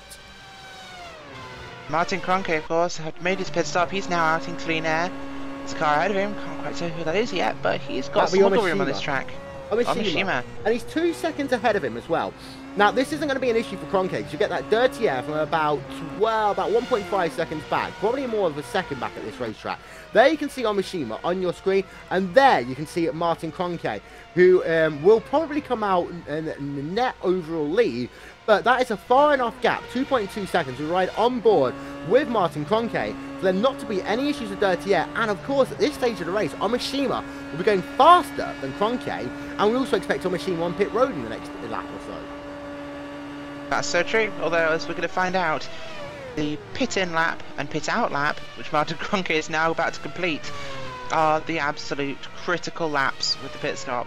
So after we cross the line and the cycle completes, we should really see just what that gap will be between Martin Kroenke and Enzo Benito. Yeah, Alexei Yusiakola on pit road making his first pit stop of the day as we're on board with him in that Glacier Racing car. 4 fresh boots, he's going to top up with some fuel as well. And looking as though it's a nice in-lap there. Nice little run from Yakola as he's an 8.7 second stop for him.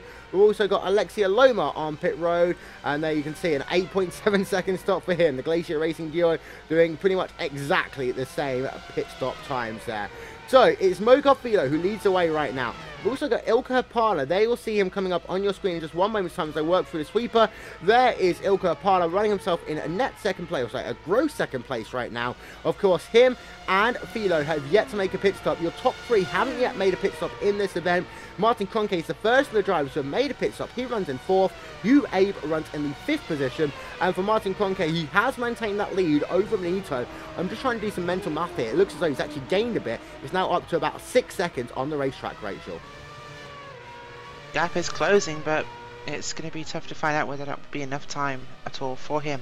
As both Philo and Hapala are onto pit road at the same time. There you can see them on your screen. So they're both going to come in. They're both going to get themselves 4 fresh tyres. They'll get themselves some fuel as well. We'll keep an eye out on both of their pit stop times. And here is Mo Garfilo from the race lead onto pit road. Here he comes. Expects a pit stop time of about 8.5 seconds for him. Keep an eye out on Hilka Parda behind him as well. So for Mo Garfilo, it's going to be an 8.5 second stop. Perfectly right there. For Ilka Parda, an 8.9 second stop. Just a little bit slower, but that potentially is going to be a couple of laps worth of fuel he can use later on to make his final stop a little bit shorter. But for Hilka Parda, he's got a car coming around the outside of him, and that was Marty Piatella there, who just sweeps past, moving himself up into 9th place on the racetrack. Parda, a little bit slower there on the pit stop. Yeah, now the real critical time is this middle stint of the race. We're going to really see exactly who can make that last the longest, who can stretch it, who can put the freshest tyres on last and make the big moves at the end. Because whoever comes in first will usually finish last. Indeed so, as we've now got a Japanese driver leading the 14th round of the iRacing.com World Championship Grand Prix Series, and here he is, Kazuki Omoshima. He's not going to be classified as a leader until he comes past the start-finish line. Unfortunately, he might not actually be classified with a led lap at all because of where the start-finish line is. But Kazuki Omoshima leads the way here at Suzuka. Will he come onto pit road this time by, or is he on a very crazy one-stop potential strategy? He is very close to that one-stop window as he works himself out of that final corner. He's going to stay out, so potentially a one-stop strategy for Kazuki Yamashima. I'm just thinking about this. He is, what, 4 laps away from halfway. He will have to do a much longer pit stop, somewhere in the region of 12 seconds compared to 8. This could put Yamashima onto the podium. This could be an inspired move from Yamashima. Yeah, he's led laps now. A Japanese driver leading laps, his home Grand Prix. This could really be a critical one, and a one-stop strategy will work by the numbers.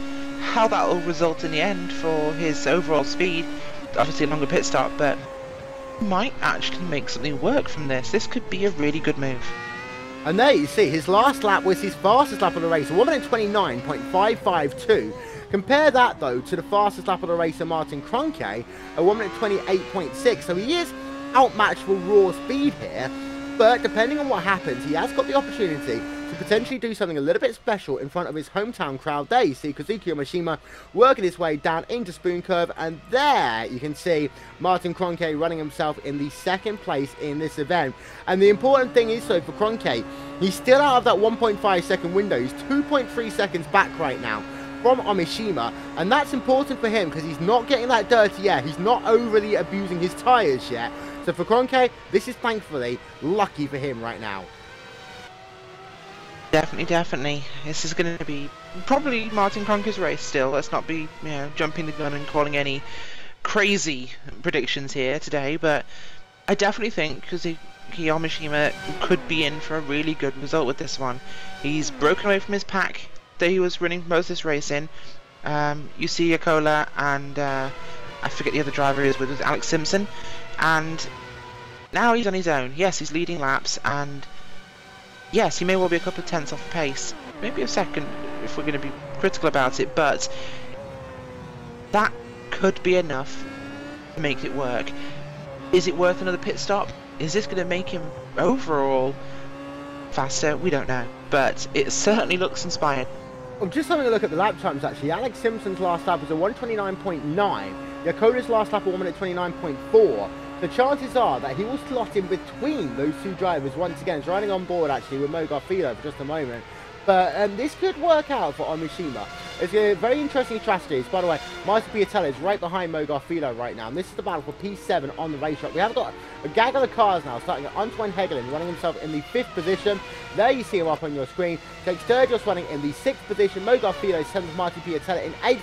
And then Ilka Parla just a couple of seconds back. He runs in the 9th position right now as we continue to keep our eye out on Kazuki Yamashima to see whether he will make that journey onto pit road. Here he comes through the triangle once again. Will he make that dart towards pit road? No, he doesn't. Another lap now for Yamashima. And he is now, what, just 2-3 laps away from actually being halfway distance. So this is definitely now a one-stop strategy for Kazuki Yamashima. Yep, inside of 2 laps he will have reached the halfway point, at which point he can pit and he will make it to the end. Will he push it a little further? Will he go for a lighter car at the end and a potential faster car? This could be the real critical one. How far can he take this? How long will his tyres last? How long, more importantly, will that fuel hold out? Avid fans of the iRacing.com World Championship Grand Prix Series will of course remember the Canadian Grand Prix. Yamashima was the hero at that event. He was leading from Gregor Houty.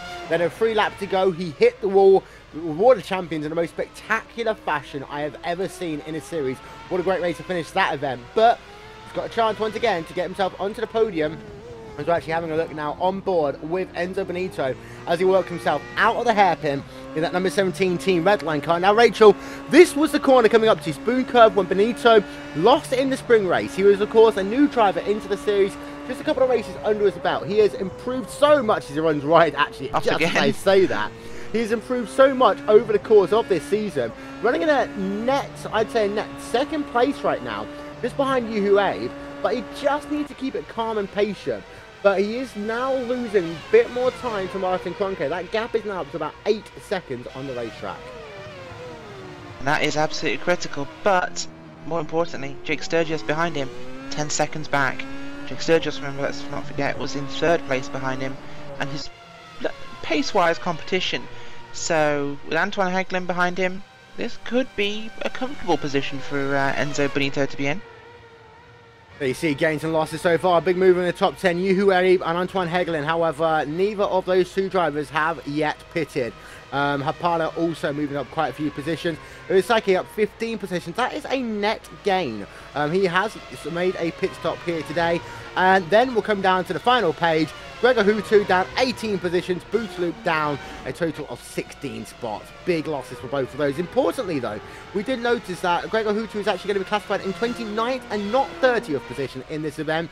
So Gregor Hutu, that's 1 point. And 1 point can make a huge difference, especially if Kroenke's charge continues towards the end part of this season. So true. By the way, Will, Martin Kroenke is not gaining on Omishima. The gap is still showing us 2.7 seconds. He shouldn't necessarily be gaining, because of course at this stage of the race, Omishima should have slightly less fuel on board, well, he'll have a lot less fuel on board than Martin Kroenke. However, you would expect now Martin Kroenke to be in that window where he would start to just close that gap, unless Kroenke is saving a bit of fuel, or Omishima is very close now to the end of a fuel run, because we are now past halfway distance of this, the 14th round of the iRacing.com World Championship Grand Prix Series on RaceSpotTV and iRacing Live. And just having a look at their last lap times as well. Omishima, 129.004. Martin Kroenke, there you see him, at 129.4. So Omishima is actually pushing it a little bit. And yes, he's still 4/10 of a second off the fastest lap of Kroenke. This is not going to be, I think, necessarily as clear-cut. It all depends on how many more laps that guy Omishima can do. It certainly will. Martin Kroenke, as we know, is going to have to come in for another pit stop. He's already stopped once, and it was before halfway. He will have to pit a second time. Yes. Two-stop strategy there is guaranteed for Kroenke. Now, if Omishima can actually widen this gap, which he seems to be doing right now, or at least maintain it, he's running really, really well at the moment. So this could bring him out in a really opportune position. He's completely skipping a stop, which at the moment is about 26-27 seconds. This could be everything for him. There are a couple of factors to bear in mind here. Omishima, of course, will need to make a longer pit stop by about 3 seconds. So there you wipe out that 3-second gap. Your second thing is he's going to be a lot heavier on fuel on this second run, because he's got to top it up to the end, as he will come onto pit road this time by. So Omishima is onto pit road. We'll ride along board with him as he's preparing to make his one and only stop at the conclusion of lap number 27 of this event. Now, he needs fuel to go pretty much halfway. That'll be somewhere in the region of an 11.5 second stop. So wipe out that 3-second gap automatically. He's going to have to also carry 27 laps worth of fuel with him, or just under 27 laps. As you see, there, pit timer up on your screen. Expected to be around 11 seconds from Omishima. Any longer, it's going to be bad. Any shorter, it will be good. But it's a long stop. 11.9 seconds there for Omishima, and a little bit of wheel spin coming out of pit road. We've also got on pit road at the same time Antoine Hegelin. There you'll see him on your screen. Expect to get another 11.5 second-ish stop, as he is going to finish his service in 11.7 seconds. Antoine Hegelin is out and away from pit road. And also, we've got Marcus Caton on pit road making himself a pit stop. We've also got Ryusuke Iwasaki. There you see them both making pit stops there. Caton will come out first. 11.12 seconds, 4.2 seconds for him. And then Iwasaki is going to make himself a very long stop, actually. This is going to be a very long stop. I think he might have actually got himself a speeding penalty there, Rachel. Might have done. Now that's very close for him, and that would be a critical race-ending penalty, but fingers crossed. 27.7 seconds, so that is a 15-second stop and hold penalty there for Iwasaki. Fulvio Barazini for the Triple M team, making his one and only pit stop of the day. 11.8 seconds for him, and I believe that is pretty much now everyone out except for Takahiro Iwasaki, a 12.3 second stop. He is out and away. Of course, one of the pro drivers are running here today. That is another busy round of pit stops. We've still got one more very big round of pit stops to go, because we have got these guys, including Martin Kroenke, who now continues to lead the way here at Suzuka. But Juho Erib still hasn't yet pitted. So he's the only guy to have not made a pit stop in this event. And Martin Kroenke with a 6.3 second advantage over him, Rachel. And that is going to be a big difference come the end of this race. Let's have a quick look back at Kazuki Omishima. He's got 2 seconds between him and Alex Simpson, and he's behind iWCGPS, which is exactly where he was in this first stint. Which brings our three friends back together again for some close wheel-to-wheel racing, Will. Indeed so, as we're now working ourselves on lap number 29 of 53 in this, the 14th round of the iRacing.com World Championship Grand Prix Series. We will step aside for just one moment and we'll be back with continued race coverage. Ladies and gentlemen, stick with us. We'll be right back.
The NASCAR Peak Antifreeze Series powered by iRacing.com has officially begun.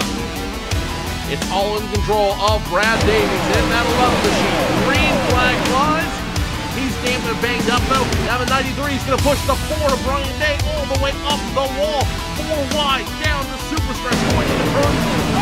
And now the 93, 39, the 3 machine goes around. Big trouble in the back. It's the race to the win up front. Look behind him. They're 3 and 4 wide, trying to make a push to the front as the field gains speed in turn number 1. Kenny Humphrey, if he can rip it back to the start finish line, will win here at Daytona. 7 laps to go. Oh, As you Brad love it. Davies, here we go. You love it. The 1 gets around. The 5 gets around. Big jump.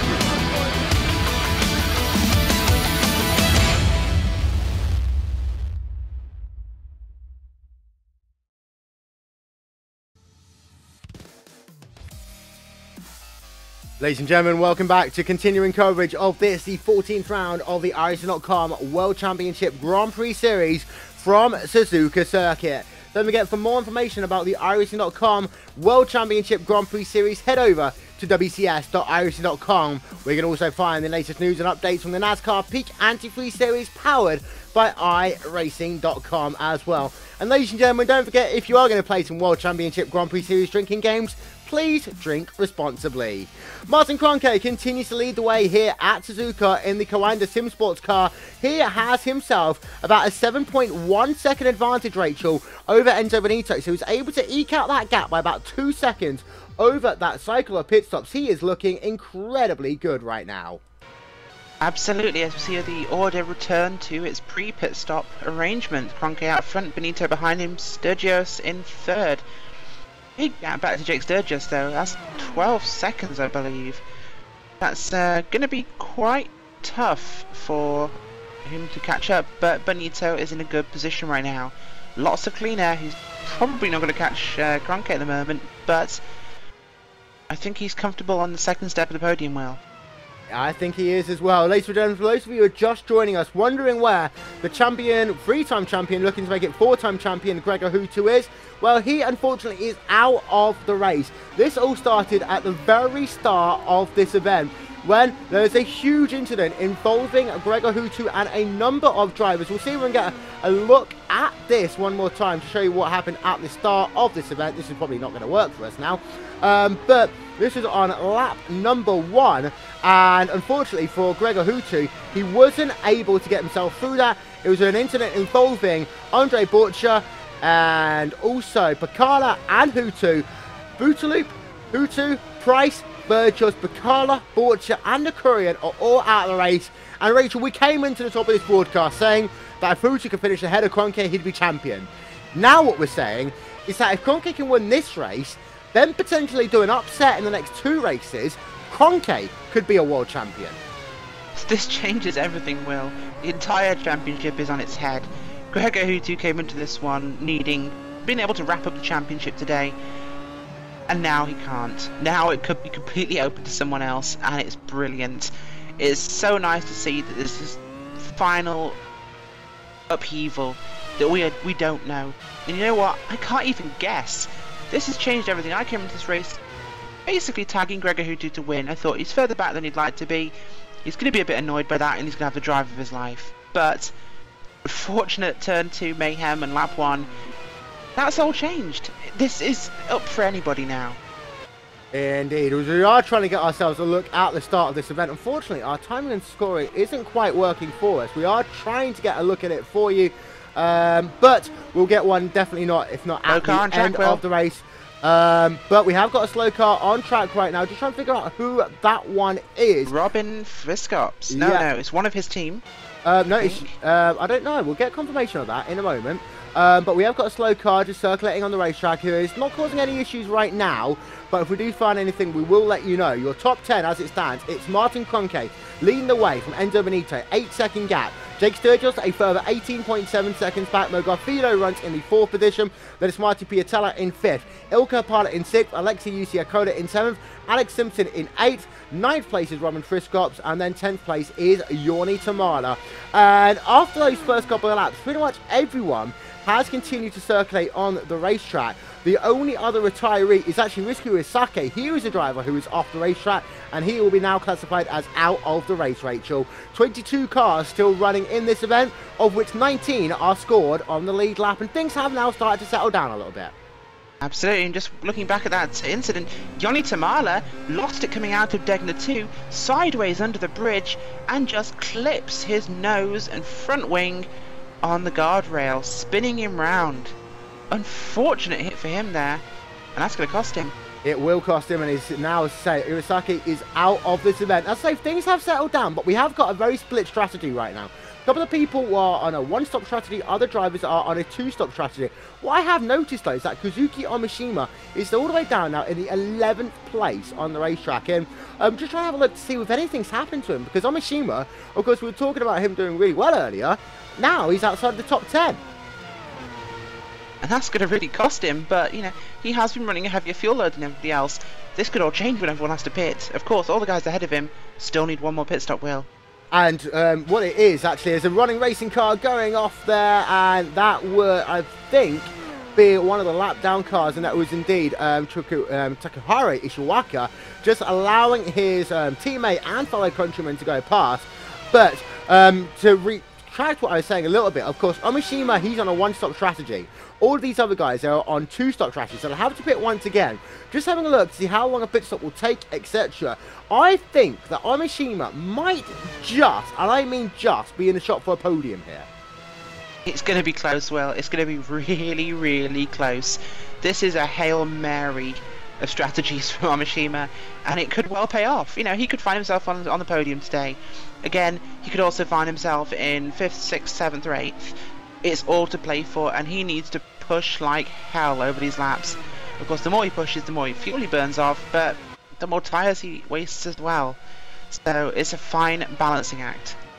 Our closest battle we have on the racetrack right now is between this guy, Robin Friscops, riding along board him, and Alex Simpson. This is a battle for P8 on the racetrack. Robin Friscops in the Inex Racing number 37 car, and Alex Simpson in the number 35 Apex Racing machine. And Simpson's had a good race, of course. He was involved in that amazing battle at the start of this event with Alexei Usiakola and also Kazuki Omishima. I do think that a little bit That's hurt Alex Simpson's overall race because he is, I'm just having a look at my timing and scoring. He's now about 7 seconds back from Yakola. I think him doing that leapfrog in those 1, 2, 3 battles really hurt him overall. Well, it hurt him in one way, but of course leapfrogging here with the long straights has maybe helped the group of them overall.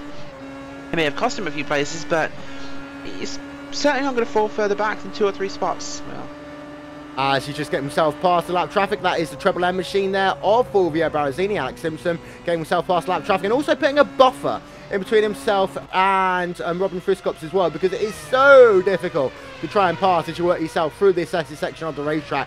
And this is really going to hurt Friscops just going down to the inside there, getting that move done eventually. But that cop was Robin Friscops in the space of 4 corners, 8/10 of a second, Rachel. You really do not want to be passing traffic in the S's here. absolutely. 8/10 of a second, that's an eternity in this car. He may well have cost himself 2 or 3 positions at the end of this because of that. So then, let's run through your top 10 as we're working on lap number 36 of 53 of the 2014 iRacing.com World Championship. I'm going to scrap that completely as Martin Cronkite is onto pit road to make his second stop of the day. And also, you've got Enzo Benito coming in as well. So your top 2 drivers coming in on the same lap this time. And for Martin Cronkite... And Jake Sturgis. Jake's in as well. Yep, Sturgis is in. Philo stays out, but for Martin Cronkite, it's going to be a pit stop here. Hopefully, he'll be fast, about 8.5 seconds again. They've got to take less fuel this time by to get themselves to the end of the race. Pit stop time for Cronkite, 8.8 seconds. He is out and away. Let's keep our eye out also on Enzo Benito. There you see him there, an 9.2 second stop. Half a second slower for him as Jake Sturgis now into his pit box to make his second and final stop of the day on the Jacks. 4 fresh tyres for him, and he will do an 8.4 second stop as he comes back out onto the racetrack. And he'll lose that spot to Kazuki Omashima. That is what we were saying, and of course now Omashima has the same amount of fuel as Jake Sturgis to be able to go to the end of the race. So, the only thing here for Omashima will come down to tyre wear. If Omashima can manage his tyres, he can potentially get a podium out of this. I think he's still got to peep Mo Garfido just in this picture. And there you see Mo Garfido. He's going to be leading for the second time here today. He's led 2 laps so far in this event. But Mo Garfido and I think Omashima, they still got to battle out a little bit. I think, though, that Omashima is now in a clear shot of getting himself a podium. He absolutely is, Will. And as we saw before, he was actually running on similar lap times to Martin Cronkite after he'd refueled. So, if anything, he was faster, which makes him definitely faster than Mo Garfido. And as Mo Garfido comes straight into pit road now, I think Omashima has a clear shot at 3rd place. I completely concur with that opinion. So there you can see Mo Garfido is bringing his car onto pit road as the guys around him continue to circulate on the racetrack. And Mo Garfido is expecting him to come back onto the jacks. He will get himself, yes, 4 more tyres, and he will top up with race fuel towards the end of this race. Here he comes. It's going to be, again, about an 8.5 second stop for him. You've also got Marty Piatella on pit road as it stands. You've also got a couple of other guys on pit road. Marty Piatella, he is going to, in fact, Marty Piatella continues on the racetrack. It's Alexei Yakola who has scored on pit road. There you can see Yakola, an 8.1 second stop for him. And Mo Garfido is coming back out onto the racetrack. Alexei Yakola comes back out onto the racetrack. There you can see him coming back down towards turn number 1 as now it's Alexei Aloma who is working himself onto pit road. And Aloma has had a kind of up and down race. He's had some good passes, but at the same time his net track position hasn't been all that good, Rachel, as he's coming out of pits now. It hasn't, but let's remember where Alexei Aloma started. He started in 27th place. As it stands, he's running in the top 10. I'd say that's a result for him. Yeah, he's come down into 16th place for the time being, but again, there are still people left to pit in this event. Some people need to make a 2-stop strategy. We've got, I believe that's Paolo Mulia on pit road right now, and also Justin Lindsay. We'll get a better camera angle on that. There you can see them both coming out of pit road pretty much side by side there. We're having a look there with, they are side by side as they come out of pit road. And it's going to be a drag race down towards turn number 1. I do think that Lindsay is just going to lose out there to Paolo Mulia. But they've also got Frank Levesque, and of course Levesque was fighting with Lindsay earlier. Levesque goes around one of them, tries to go around the other one, not quite able to do it. They remain side by side through the S's. Levesque is showing off here why he deserves a pro stripe, I think, with that great pass around the outside of Paulo Mulia. Brilliant move there. But as we just see now, Omishima is now classed in the 5th position. Of course, Johnny Tamala is still to pit, as is Ika Hapala. So we could really see this change now. As we're having a look at the replay of this, you'll see those two cars coming out of pit road. Then you'll see Frank Levesque just swarming alongside them as they work themselves down in towards turn number 1 and 2. Coming out of 2, there you see Levesque running side by side with Paulo Mulia. This is, yes, the battle down in 17th place, but what car control. And we talked about the Pro Series drivers using this as a stepping stone, some early practice. iRacing.com Pro Series of Road Racing, and of course they will be running with some of these guys. Good to get some practice in early. And Frank Levesque, welcome to the iRacing.com World Championship Grand Prix Series, and what a great pass he made there. As we see Justin Lindsay dropping right down the order here, having to get a slowdown and let cars past, I believe. I think he did, and there you see Justin Lindsay down in the 20th position. He's classified now as 1 lap down in this event. I believe he's actually been passed by Martin Kroenke. In fact, yes, he are. Martin Kroenke has gone past him, and Martin Kroenke goes to the lead of this race. As Ilka Hapala is onto pit road to make what will be his second and final pit stop of the day. There you can see up on the jacks, and he is going to do about a 7.7 second stop. He is out and away, and that pretty much concludes our pit cycle for this event, Rachel. It does, as my friend here, Omishima, gets past him. There we are. So now Omishima is into a net 3rd place. There you can see Ilka Hapala.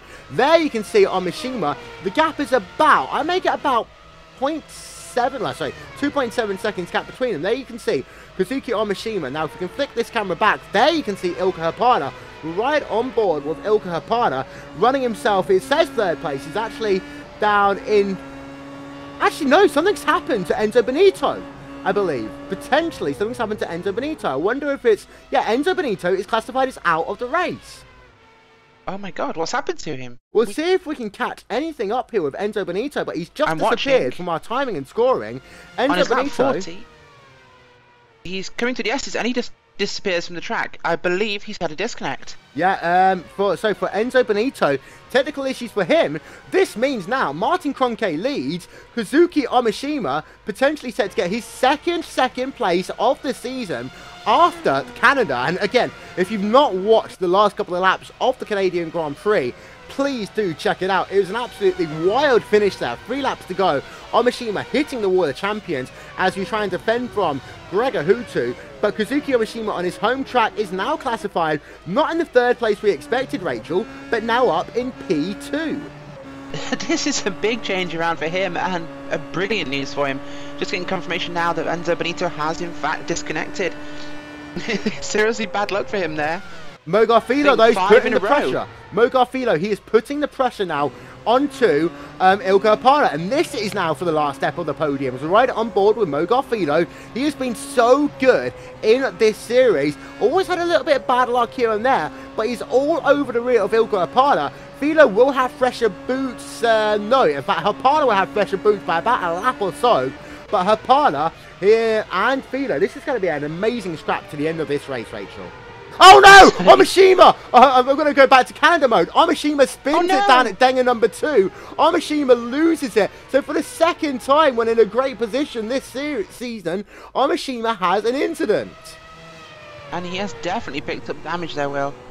Let's have a look. That is riding so on board. Unfortunate for him. Riding on board, this is through the Dunlop curve. The incident happened at Denga number 2. Here you can see, through Denga number 1, getting himself on that white line. The car just snaps around on him. And yeah, he gets himself some damage to the left-hand side of his car. So Kazuki Omishima will get ourselves another look at that. Kazuki Omishima, who is running in a 2nd place, a great strategy by him to get himself into that podium position, is now classified down in the 7th place. And it's now Hapala up in 2nd, Filo in 3rd. Here's one more look at this. Just catches that white line, gets himself locked up. And at that point, very little time to slow that car down because you've just got that huge tyre barrier in the way, Rachel. That is so unfortunate. Just as we lost 2nd place and he moves up to his net best finish for this race, he ends up having such a terrible mistake.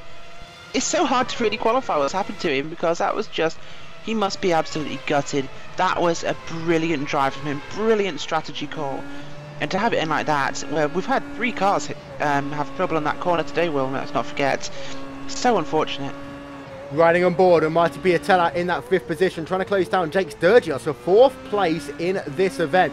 Now, the championship standings throughout the top 15 are going to completely change after this event. As you can see, Piatella all over the rear of Sturgis. We have seen some passes being made down into the spoon curve. I don't think, in fact, no, Piatella is not close enough to make that pass down into turn number, the spoon curve, we'll call it.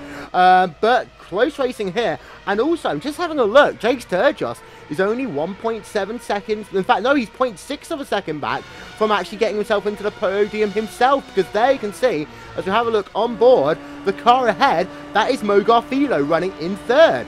So now it's a battle, a 3-car battle, Rachel, for the last step on the podium. And they're all so close together. I mean, you know, we've got some really good guys there. Mo Garfilo, Jake Sturgis, Sapala, Piatella. They're all really great, talented drivers, and this could go either way. With so many cars so close together, there's the potential for another accident, but there's also potential for some great racing.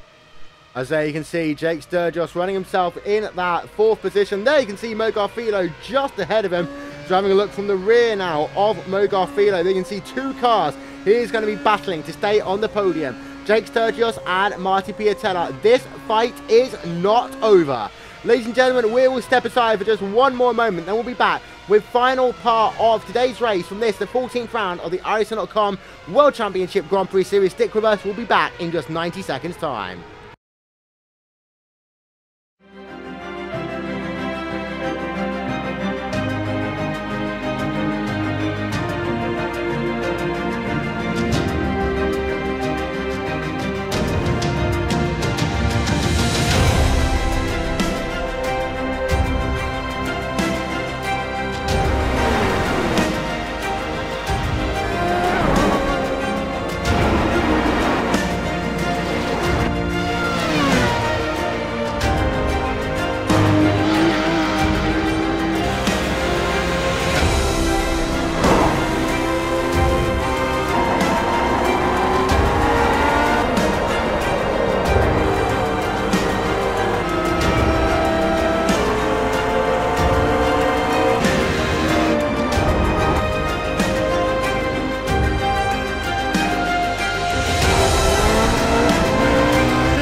Ten laps to go in this, the 14th round of the 2014 iRacing.com World Championship Grand Prix Series, as we look high above at this, the beautiful Suzuka circuit, the only figure 8 racetrack in Grand Prix racing.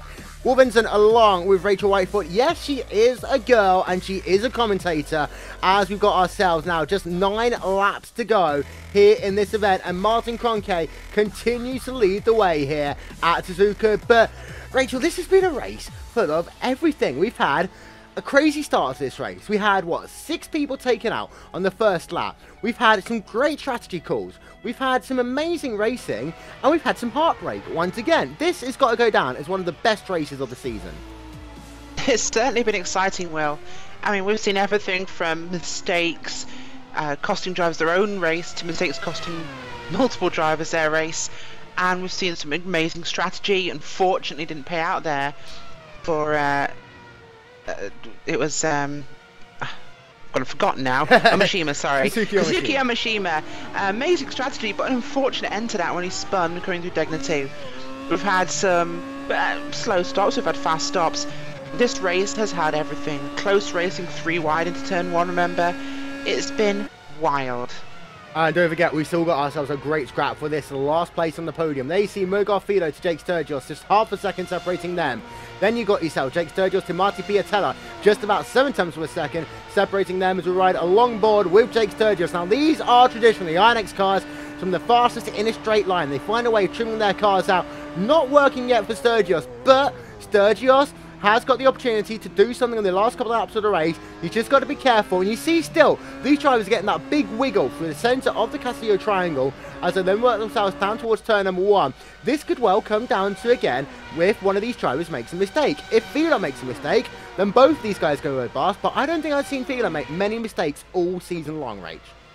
No, Fila's been really consistent, and Hapala, he's the one that's got the biggest gap of all of them. Let's not forget that we've got 3 cars now within 1 second of each other, so this one's going to be pretty exciting. In fact, it could be any 3 of those drivers on the final step. We've got ourselves 15 cars still scored on the lead lap, and Martin Kroenke leads to run through the rest of your top 10. Ilka Hapala in second. This is a battle for 3rd, 4th and 5th on the racetrack between Mogarfido, Jake Sturgis and Marta Piatella. They are separated by a total of 2 seconds on the racetrack. Alexei Yusiakoda right now runs himself in the 6th place, with Yuhu Abe in 7th, Antoine Hegelin in 8th, Alex Simpson in 9th, and then Robin Friskops rounds out your top 10. Ladies and gentlemen, don't forget, a little bit later on today, we will continue coverage of the qualification process for the 4th round of the iRacing.com, not the iRacing.com, the ISOWC Indianapolis 500. It is the most realistic Indy 500 in all of sim racing. We've got you covered all weekend long. Head over to RaceSpotTV/live for live updates and also live coverage a little bit later on this evening. I just noticed that the rear of my shot range, like Piatella went very wide down into the 130R. That's dropped him back from the rear of Sturgis just a little bit, and Sturgis, like last time by, just having a look, did himself a 129.509. Now these guys are all going to be a little bit similar because of that dirty air, but Sturgis' fastest lap of the race, and comparing that to Philo's, is actually a 1/10 of a second slower. Philo, unless he makes a mistake, I think he's got this. Philo's going to have to make a mistake to give this position up, and it's a nice place for him to be in, but it's also a very nerve-wracking one. I mean, we're in the closing laps of this race, and it's all on him. No mistakes, he takes the podium. The slightest mistake, that's it. To give you an update on the point situation coming out of this event, we cannot confirm it yet, but Martin Kroenke will get himself 50 points for the race win. Gregor Hutu is classified in the 29th position. He will likely get himself a handful, probably no more than 5 points. We think it will be 2 points here for 29th position. What that will do is it will bring the gap down to just about less than 55 points with 2 rounds remaining. To break that down even further, you get 50 points for the win, you get 40 for second, you get 35 for third. So Kroenke still has a chance of getting himself that championship. He needs a little bit of help along the way, but that buffer that Gregor Hutu has is no longer a buffer. Hutu cannot make any mistakes in the last 2 rounds of this championship.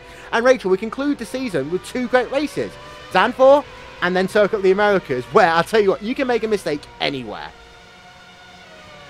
That's absolutely true. Zandvoort won a hell of a classic racetrack. That's going to be an exciting race. Circuit Americas, it's fast, it's flowing, it's challenging. It'll be brilliant. We've got the old and the new coming. So then, this is the battle still for 3rd place on the racetrack. Philo and Sturgis. We're sticking to it for the time being. As you see there, you've got Martin Piatella running in the 5th position as well. A little bit further back though, Antoine Hegelin. Look at this, a great battle going on with Alex Simpson and Robin Friskops. This is for P8, P9, P10 on the racetrack. And Rachel, I was talking about this a little bit earlier on. That for some of these guys, this is more than just a good race. This is a chance to get some very critical points, because they are battling not for the championship, but to remain in the top 25 in the standings. Remain in the top 25? Great, you keep your World Championship license for next year.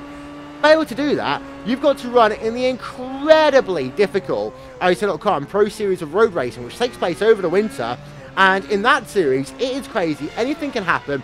New guys versus old guys. No one wants to run in the Pro Series. They want to do it the easy way. Absolutely true. Well, And it's well, you know, these guys are the best in the world, and crazy or not, we see crazy all the time. Crazy is nothing new, but the speed and the amazing driving these guys pull off, it's worth every second of it. And for us as viewers and commentators, it's wonderful to see this racing.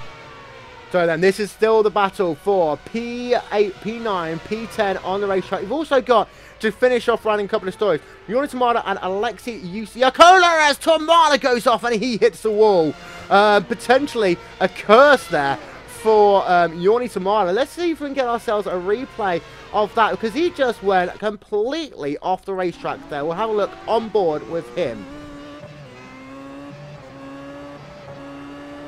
So this is coming down into the spoon curve. So spoon 1 was okay. We have seen a number of drivers lose it in spoon curve number 2, with Tamada just getting himself a little bit loose, and then that car, you see, loses it, goes off, and just grazes the tyre barrier there. But Rachel, when you're trying to battle with Alexia Loma, the last thing you want to do is go off at spoon curve and just touch the wall in any way, circumstances with these cars. Spoon's a tough one, because if you get that wheel on that outside curb, it just widens the corner for you, and it makes it so much more difficult. So it's one of the easiest looking corners. It's the hardest to pull off fast. Just having a look at some of these gaps, by the way, and the gap between Heglin and Friscops and Simpson has opened up again. In fact, I think something might have happened here, because Simpson and Friscops have both fallen back. So let's see if we can get a look at this. I believe this is down in turn number 1. We'll roll our tape, because we're going to go pretty much side by side with Simpson and Friscops. There you see Simpson on the right hand side there. You'll see Friscops alongside him. Now, do the two make contact into one? Yes, they do. The two make 2 lots of contact into turn number 1. We'll stay with Alex Simpson, and look, Alex Simpson upside down and around there. So not what wanted to happen to either of these two drivers. We'll get another replay up on your screen. 2 sets of contact, taking 2 very good drivers now outside of the top 10. What did I say just a moment ago, Rachel? Keep your cars clean, get some good points, stay out of the Pro Series. To finish first, you must first finish. And it seems like quite a few people have forgotten that one today, Will. So here we are, another replay. You see they make a little bit of contact there, then they make a bit more contact. They come out of the corner, and there you see contact between the two of them, spinning them around. Simpson and Friscops, no real blame there, unfortunately. One of those technical issues we have here on the iRacing.com service. But they are now Alex Simpson running in the 10th position. Friscops is running in 9th, but Simpson is still all over the rear of Friscops, as we've now got ourselves just 4 laps to go. And is Simpson going to get that place back from Friscops? The answer is going to be no to that one. But that battle will continue at the very rear of the top 10. Let's see, we've still got a couple of battles remaining on the racetrack. Simpson and Friscops say is one of them. Then you've got yourself still Yakola, Piatella, and now you've got Sturgis and Fido. So 4 guys now fighting for that final position. And we know how fast Yakola can be in a straight line. Can he try and make that move over Marty Piatella? We're riding on board with him. This is for the last place in the top 5 with the guy who won the spring race, Rachel. Exactly, and wow, it's ironic it ended up here. So we have got ourselves a run through of your top 5. Cronke from Hapala, Philo, Sturgis and Piatella. But we'll also include Alexei Yakola in that mix, because from Philo to Yakola, they are separated by a total of 2.5 seconds on the racetrack, and Yakola is all over the rear of Marty Piatella right now as they work themselves out of Denga 2. We'll go back on board there with Alexei Yakola in the number 26 machine. Not going to be quite close enough to make that pass. That dirty air is going to be affecting some of these drivers, especially the ones that came onto pit road just a couple of laps before the others. 3 laps to go in this race, you can now start abusing your tyres. If you've got anything left to give, use it. If you've got to save your tyres a bit, this is that time that you've got to save those tyres. Otherwise, you could end up doing what a couple of these drivers have done and just completely hit it into a wall. Well, it's unfortunate that Kazuki Omishima wasn't here now, because he'd be one of those drivers having to save his tyres, because he'd be on very old ones. But most drivers here have been on 2-stop strategies. They should be all around the same sort of level, and hopefully less mistakes. I think what we've seen so far is more of drivers pushing things too hard, getting a little too deep into the corners, not quite on the apex, just running a little bit wide on exit, and that's cost him.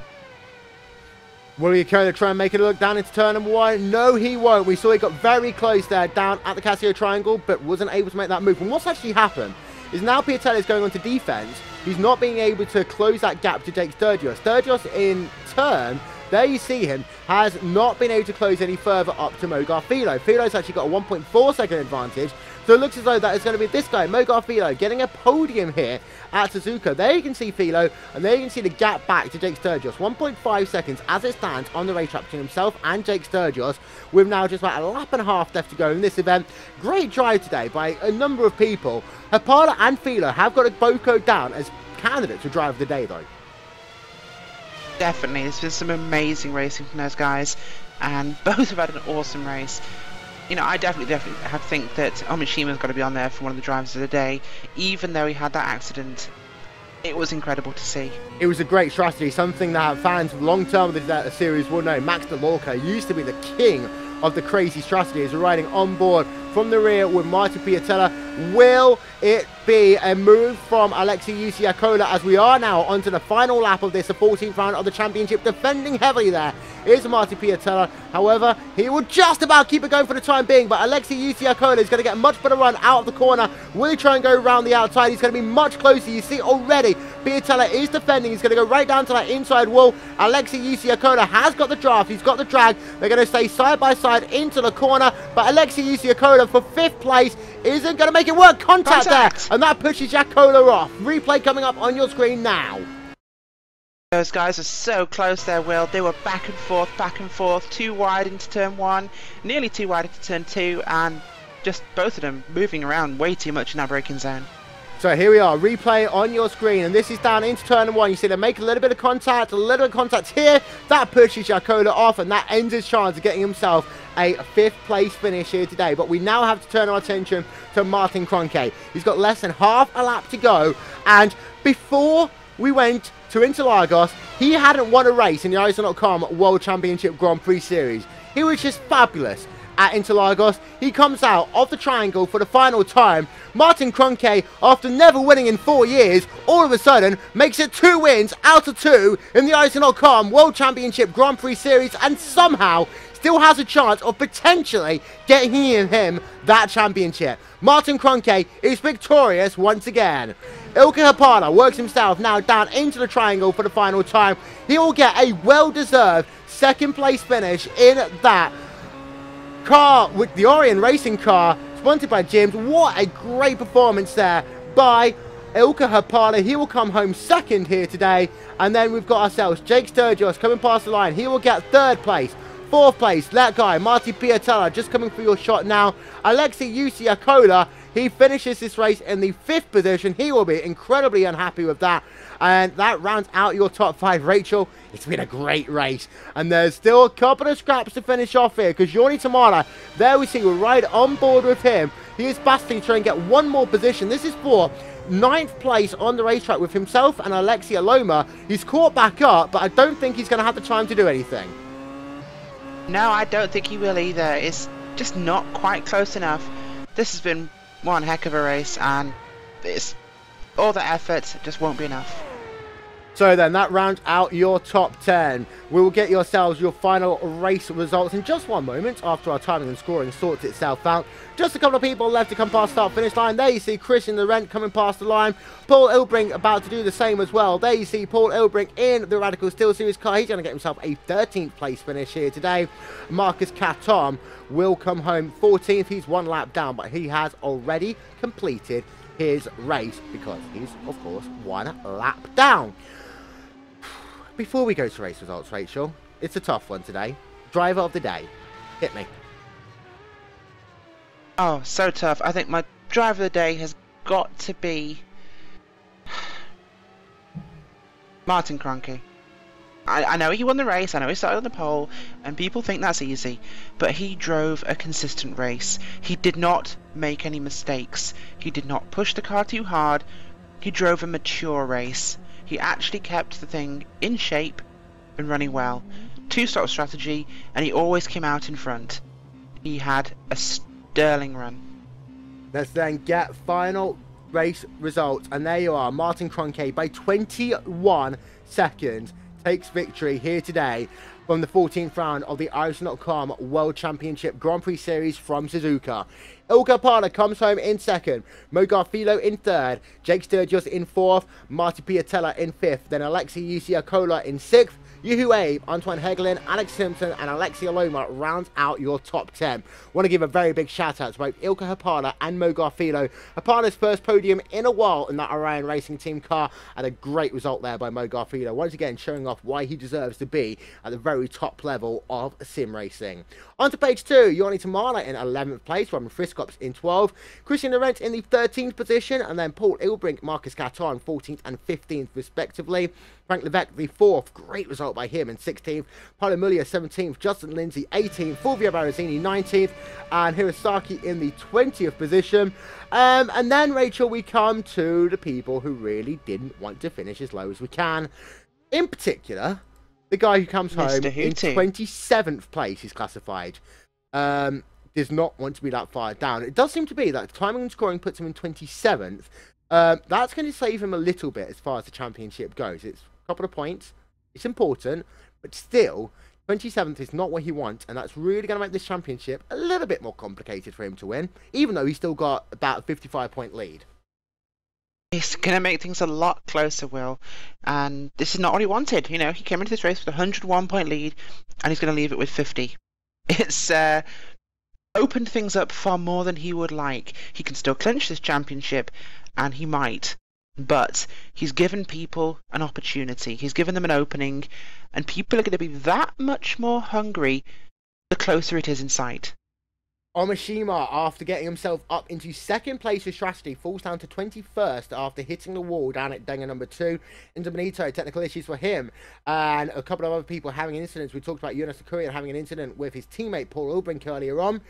He finishes down into 24th place. Nothing he could do in that incident as Ilbrink got loose out of that final chicane.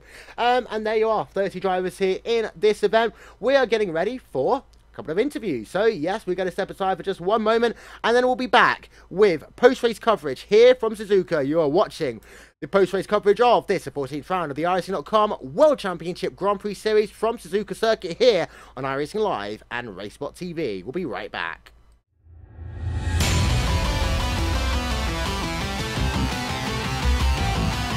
The NASCAR Peak Antifreeze Series powered by iRacing.com has officially begun.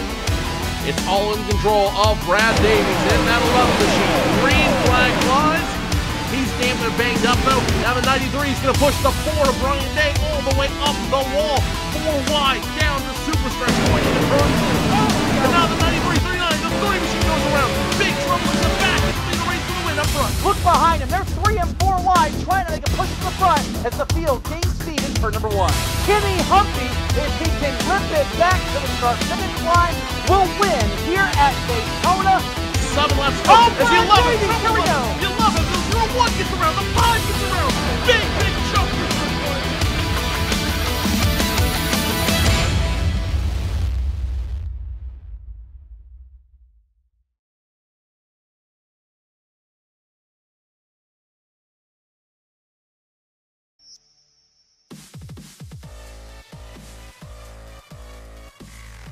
Well, ladies and gentlemen, welcome back to post-race coverage here from Suzuka Circuit, the 14th round of the iRacing.com World Championship Grand Prix Series. And we are immediately, before we do anything else, just going to show you what happened at the start of this event for those of you who are just joining us. And Rachel, it was a crazy one. We want to keep our eye out, of course, here on 3 drivers, Andre Borcha, as well as Gregor Hutu, and also Oli Bakala. We're going to roll our tape from about now, as here you can see the start of this event. So we want to keep our eye out, as I say, on people like Gregor Hutu, because he was starting there down in the mid-pack, and this is as the lights went out to start this event, and it all just went crazy down out of turn number 2. That was a hell of a race. I mean, coming into that first corner, big wide turn 1, and it funnels into turn 2. Those guys too wide, and it was too close. And just the car of Boccia, I believe it was. It was, yeah, Boccia Bakala. Andre Boccia, he just touches the back of Bakala, and he just unsettles that car of Bakala, and it just sets him wobbling. He starts to turn, and then Botticelli's got nowhere to go. He just runs straight into the side of him, and it causes the pile-up, which catches the poorly qualified Gregor Houti. And there you can see some of the carnage that went down. Of course, there will be some inspection of this from the iRacing stewards to see exactly if there was anyone to blame. Because not always there is someone to blame in these circumstances. And it may come down to this just being a racing incident as we get our RaceSpotTV XLO cam up on this. We'll get one more look. This is down, as I say, through turn number 1 and 2. And they'll work themselves out of turn number 2, and then it all starts right about here. So there you see, incident, those cars just as they come out of turn number 2. You can just see all of the carnage going on around it. You've got Boost Loop involved, where I believe that's Paolo Mulia, and then you've got Houti just riding along the wall, Bacala, and then the car actually, I believe that was a Boost Loop, comes back out onto the racetrack. Nothing he can really do, and that's what causes that second funneling effect. Fulvio Barazzini having to go all the way off the racetrack. And Rachel, the issue for these guys is that they had nowhere to go. So people like Barazzini had to take to the grass, cut himself off the racetrack, and there we can see what, 1, 2, 3, 4, 5, 6 people having to shortcut what is essentially turn 4 on the racetrack. It was a mad melee going on there, Will. It is a very narrow part of the track, and for anyone who's raced at Suzuka, you'll realise coming into turn 2, short run to turn 3, it's incredibly narrow. You can just about fit 2 cars across. Now add in cars spinning sideways, and it becomes an absolute melee. And there you can see one more look of that. We also just saw the incident with Isaac Price just there as well. And there you can see one more time Gregor Houti running it along the wall as his day unfortunately didn't go the way he would have wanted it to have happened. We will get a word with Martin Kroenke in just one moment. We'll get one more final look at this, I promise. And then we'll go and get himself a couple of post-race interviews. So here we are coming out of the corner, and here you can see this is, you'll have a look on the right hand side of your screen. This is what will happen. Bacala, he gets himself loose. That's what causes the contact with Borcha. That's what then causes the contact with Houti. That is what causes the huge chain reaction, essentially putting them all out of the race. It's been a crazy one, Rachel. An absolute crazy one. In fact, what we will do is we'll have a chat with Dom Duhan, the team principal for Team Redline. Dom, we came into this race with there being a possibility of Gregor Houti becoming a 3-time champion. It didn't quite end up going that way. No, you're right. I think it all came down to Gregor's bad qualifying. And I think we've seen it quite a lot this season, where he's qualifying further down the grid, but actually having really strong race pace. And I think here, obviously his worst qualifying, he got caught out by that. But you know, it was unlucky, because in that turn 2, you can see that Andre went into the back of Ollie, who seemingly might have backed up because of something in front, and Gregor just got collected, and he's usually usually stays out of trouble, so that is unlucky. Yes, we're just getting a couple more replays of this. This is first, ladies and gentlemen, the incident with Nakurian and Price. You see Price going up into the air, and then we'll come back and we'll cut this back across to show you what happened one more time with Gregor Houti. But Dom, you talk about qualifying. Of course, this was the worst qualifying for Gregor Houti in his 5-year championship history. Just getting another look at that again. The contact between Borcha and Bacala on the curbs. The 3 come together. That is what causes the incident, as it's just chaos that ensues around them. Why is qualifying being so tough, you know, for Houti this season? Because Benito has had some good qualifyings. In fact, he's almost got himself pole position today, just 18 1/1000ths of a second off. Yeah, I mean, Enzo's qualifying is fantastic. I think certainly at the moment you're seeing Gregor just kind of practice more in race trim, because it's more fun. As you know, practice for DWC can be a little dull sometimes. If you're just doing qualifying laps non-stop, you have to go, you know, do a lap, then pit, then do a lap again. It can. So I think Gregor's just going for kind of race pace, but certainly I think he should focus for Zandvoort, which is going to be incredibly difficult to overtake, on getting a good qualifying lap as well. But as I said again, you know, he qualified down there. I would imagine, you know what it's like, really strong race pace would have come through, but these things happen, so you know. It is one of those things. I completely agree. So we'll get another look up here. But it's one of those things for all of these drivers that they've just got to always make sure they pay attention to the changing circumstances around them. And we have noticed all season long, not only is it Hutu's race pace, it's that second half of a stint where he's just been absolutely phenomenal. And has there been much work actually done on that to really just ensure that, because pit stops have been so important, especially the first half of the season, that you were prepared for that? I don't think so. I don't know. Gregor obviously gets in a flow, and I think maybe in the second part of the race he really starts to kind of put the hammer down. But you know, he's on it immediately usually. But you know, I think previously in the last build, fuel was more important, so you could go longer, and the longer you went, usually the better. This you got tyre wear now making a difference. So the fuel runs aren't as important, so you'll see less of that with the second half of the race being kind of uber.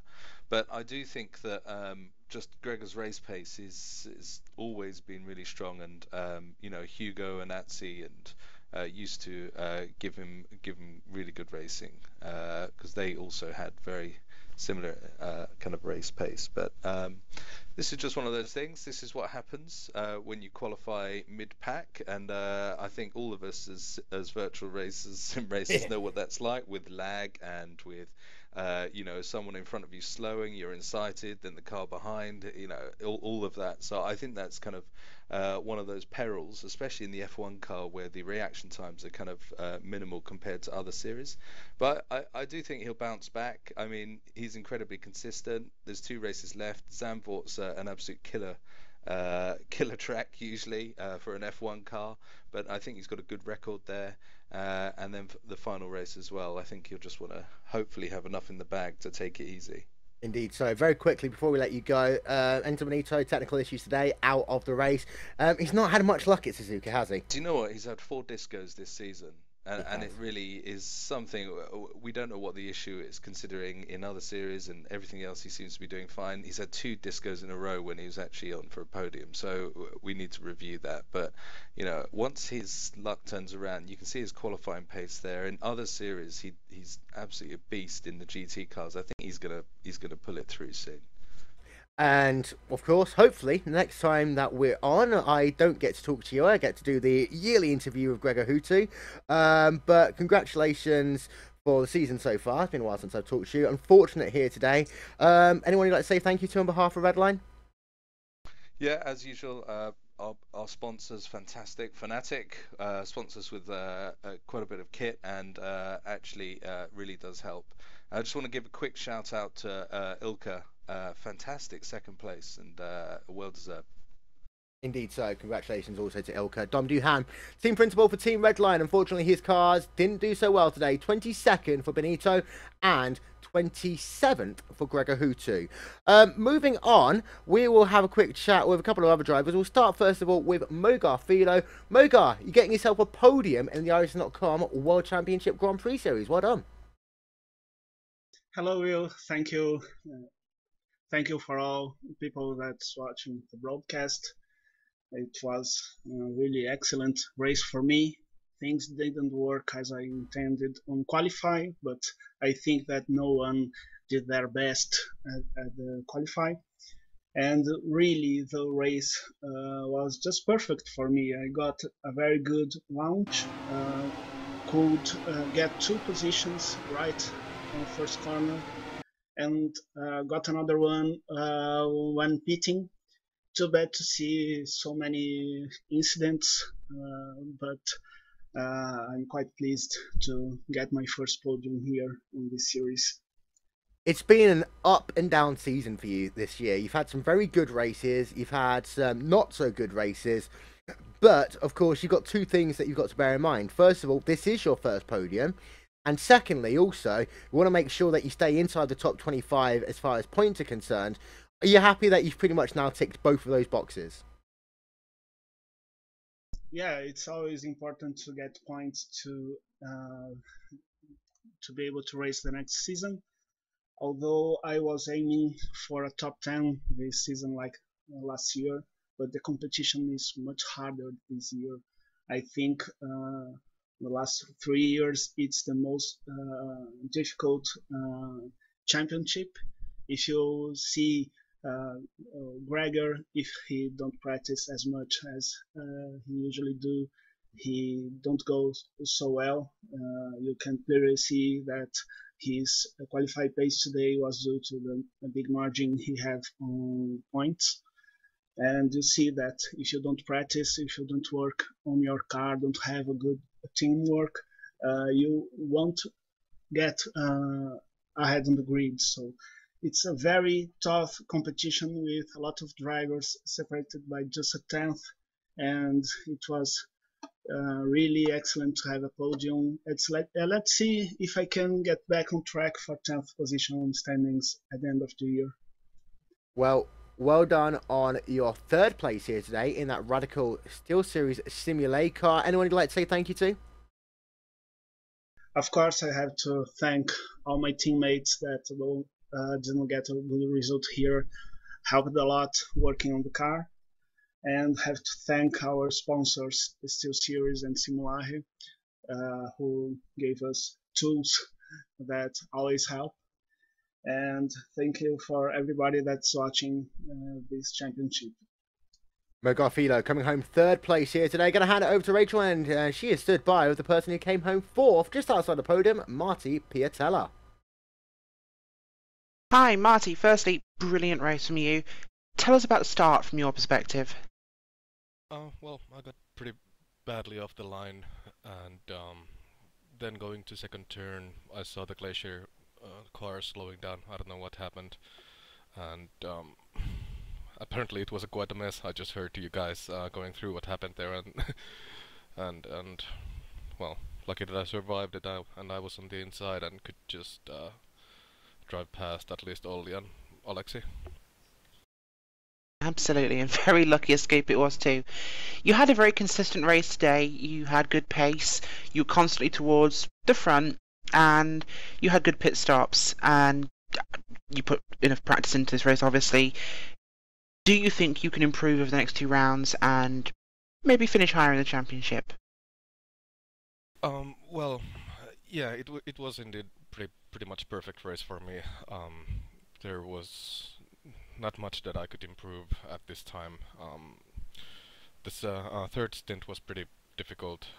For some reason I couldn't ever get the pace there, but it's gonna be difficult to improve from this for the next 2 races, because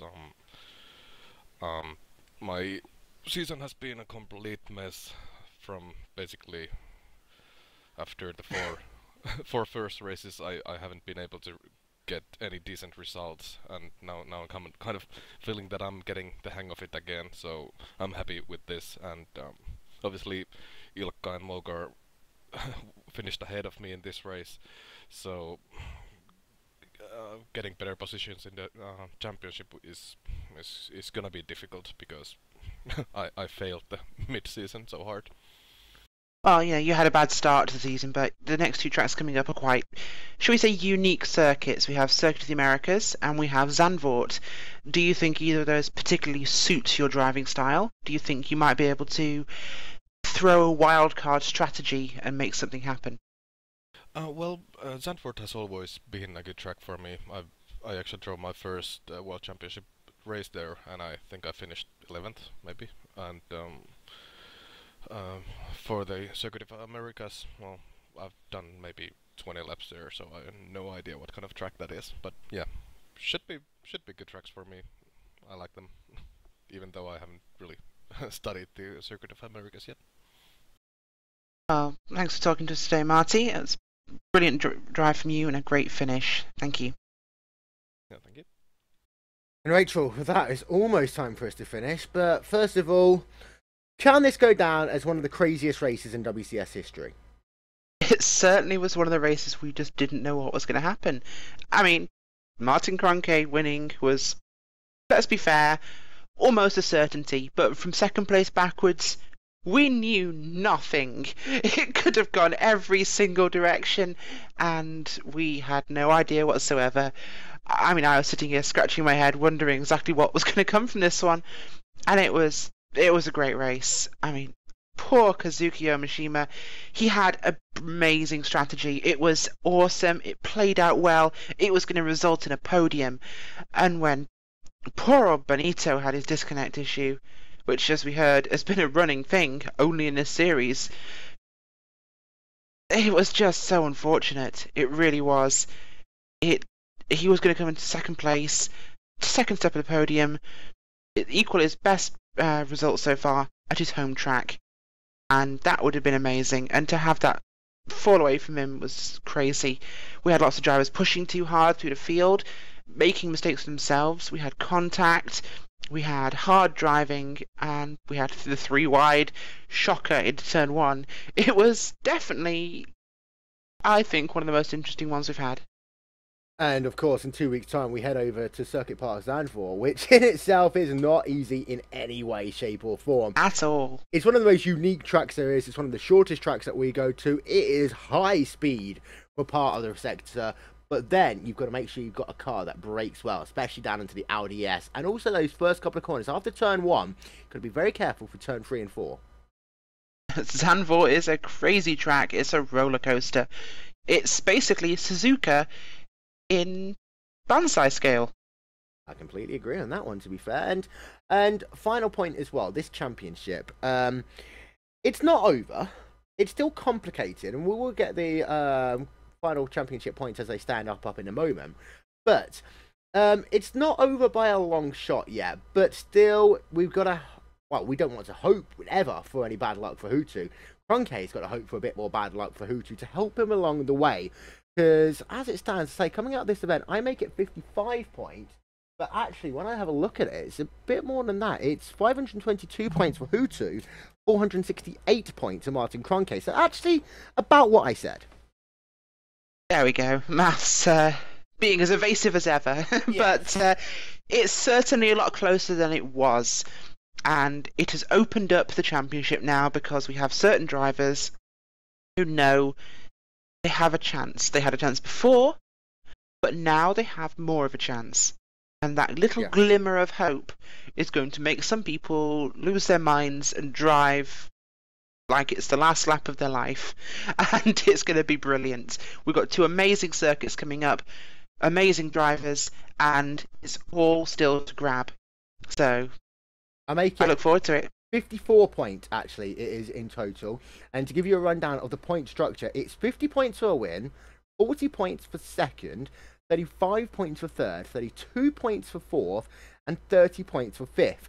Now, that means that 27 points has got to be gained overall, each race by Martin Kroenkei, but one more bad race for Hutu. There is still that potential, and that is something that we will look forward to in 2 weeks' time.